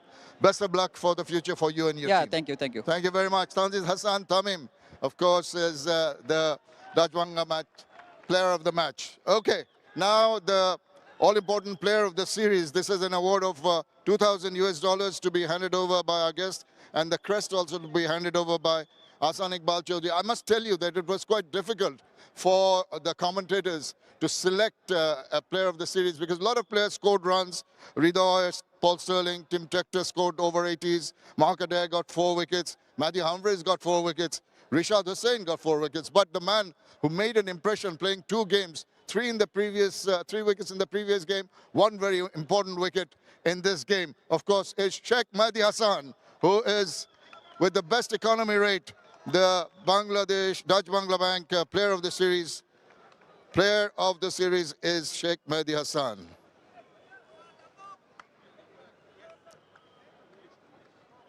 Okay, Mehdi, if you'd like to come across, please.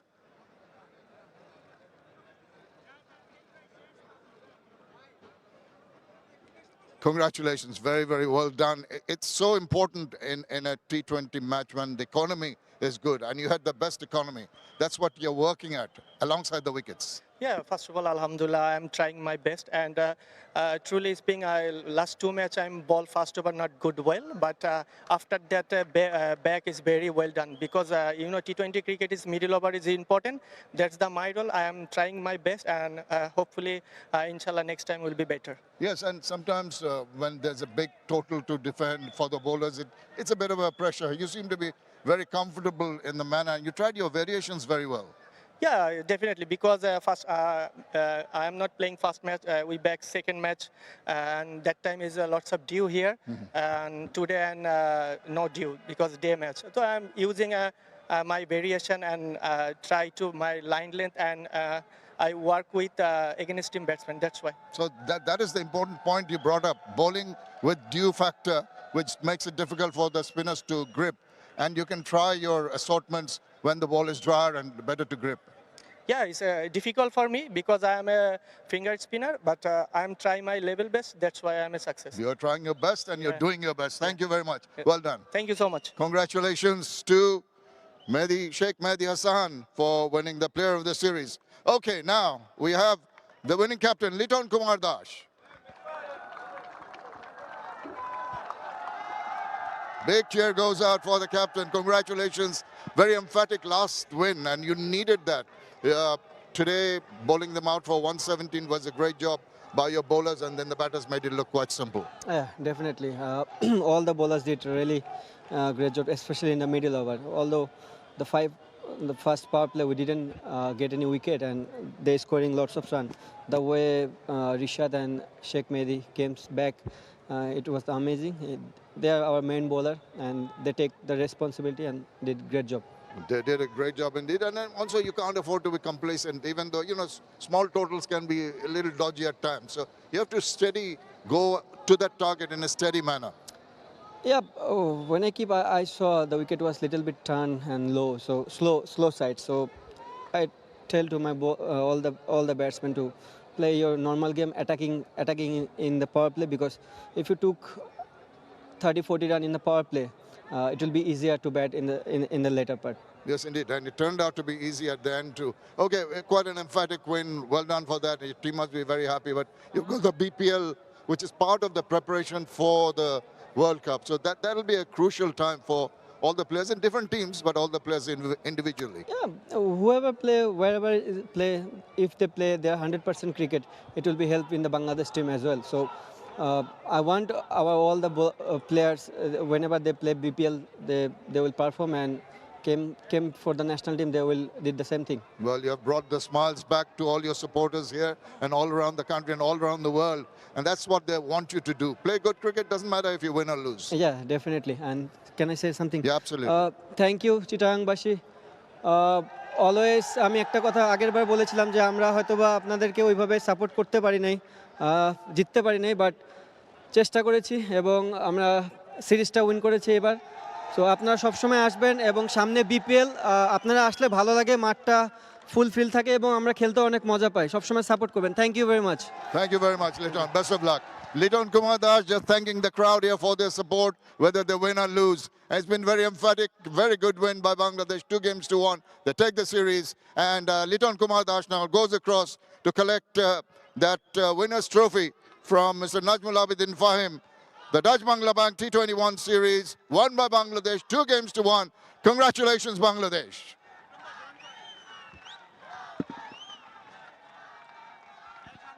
There are some very nice words from skipper Liton Kumar Dash, urging the fans to stay beside them and also thanking them as Bangladesh go on to seal the series 2-1 against Ireland. Bold, brave, balanced. Bangladesh closed the series on their terms. It was an outstanding effort from all the players. It's heart, hunger, handle. They carried the end with absolute command. Nerve, nuance, now. Bangladesh delivered exactly when it mattered, and they deserved it all. Outstanding performance from Bangladesh. It's the last international series for them before they go for the World Cup, upcoming T20 World Cup next year. It was a great preparation, and also the Bangladesh Premier League coming up. So the players will be looking to give their best and prepare accordingly for the mega event. Right, Ireland, on the other hand, will also be looking to correct their mistakes. There are a lot of positives for them, but for Bangladesh, it's a good thing that they finish things on a high. I'm sure you enjoyed the live coverage. We do. And thank you very much for all of us. Stay safe. A very good night from all of us.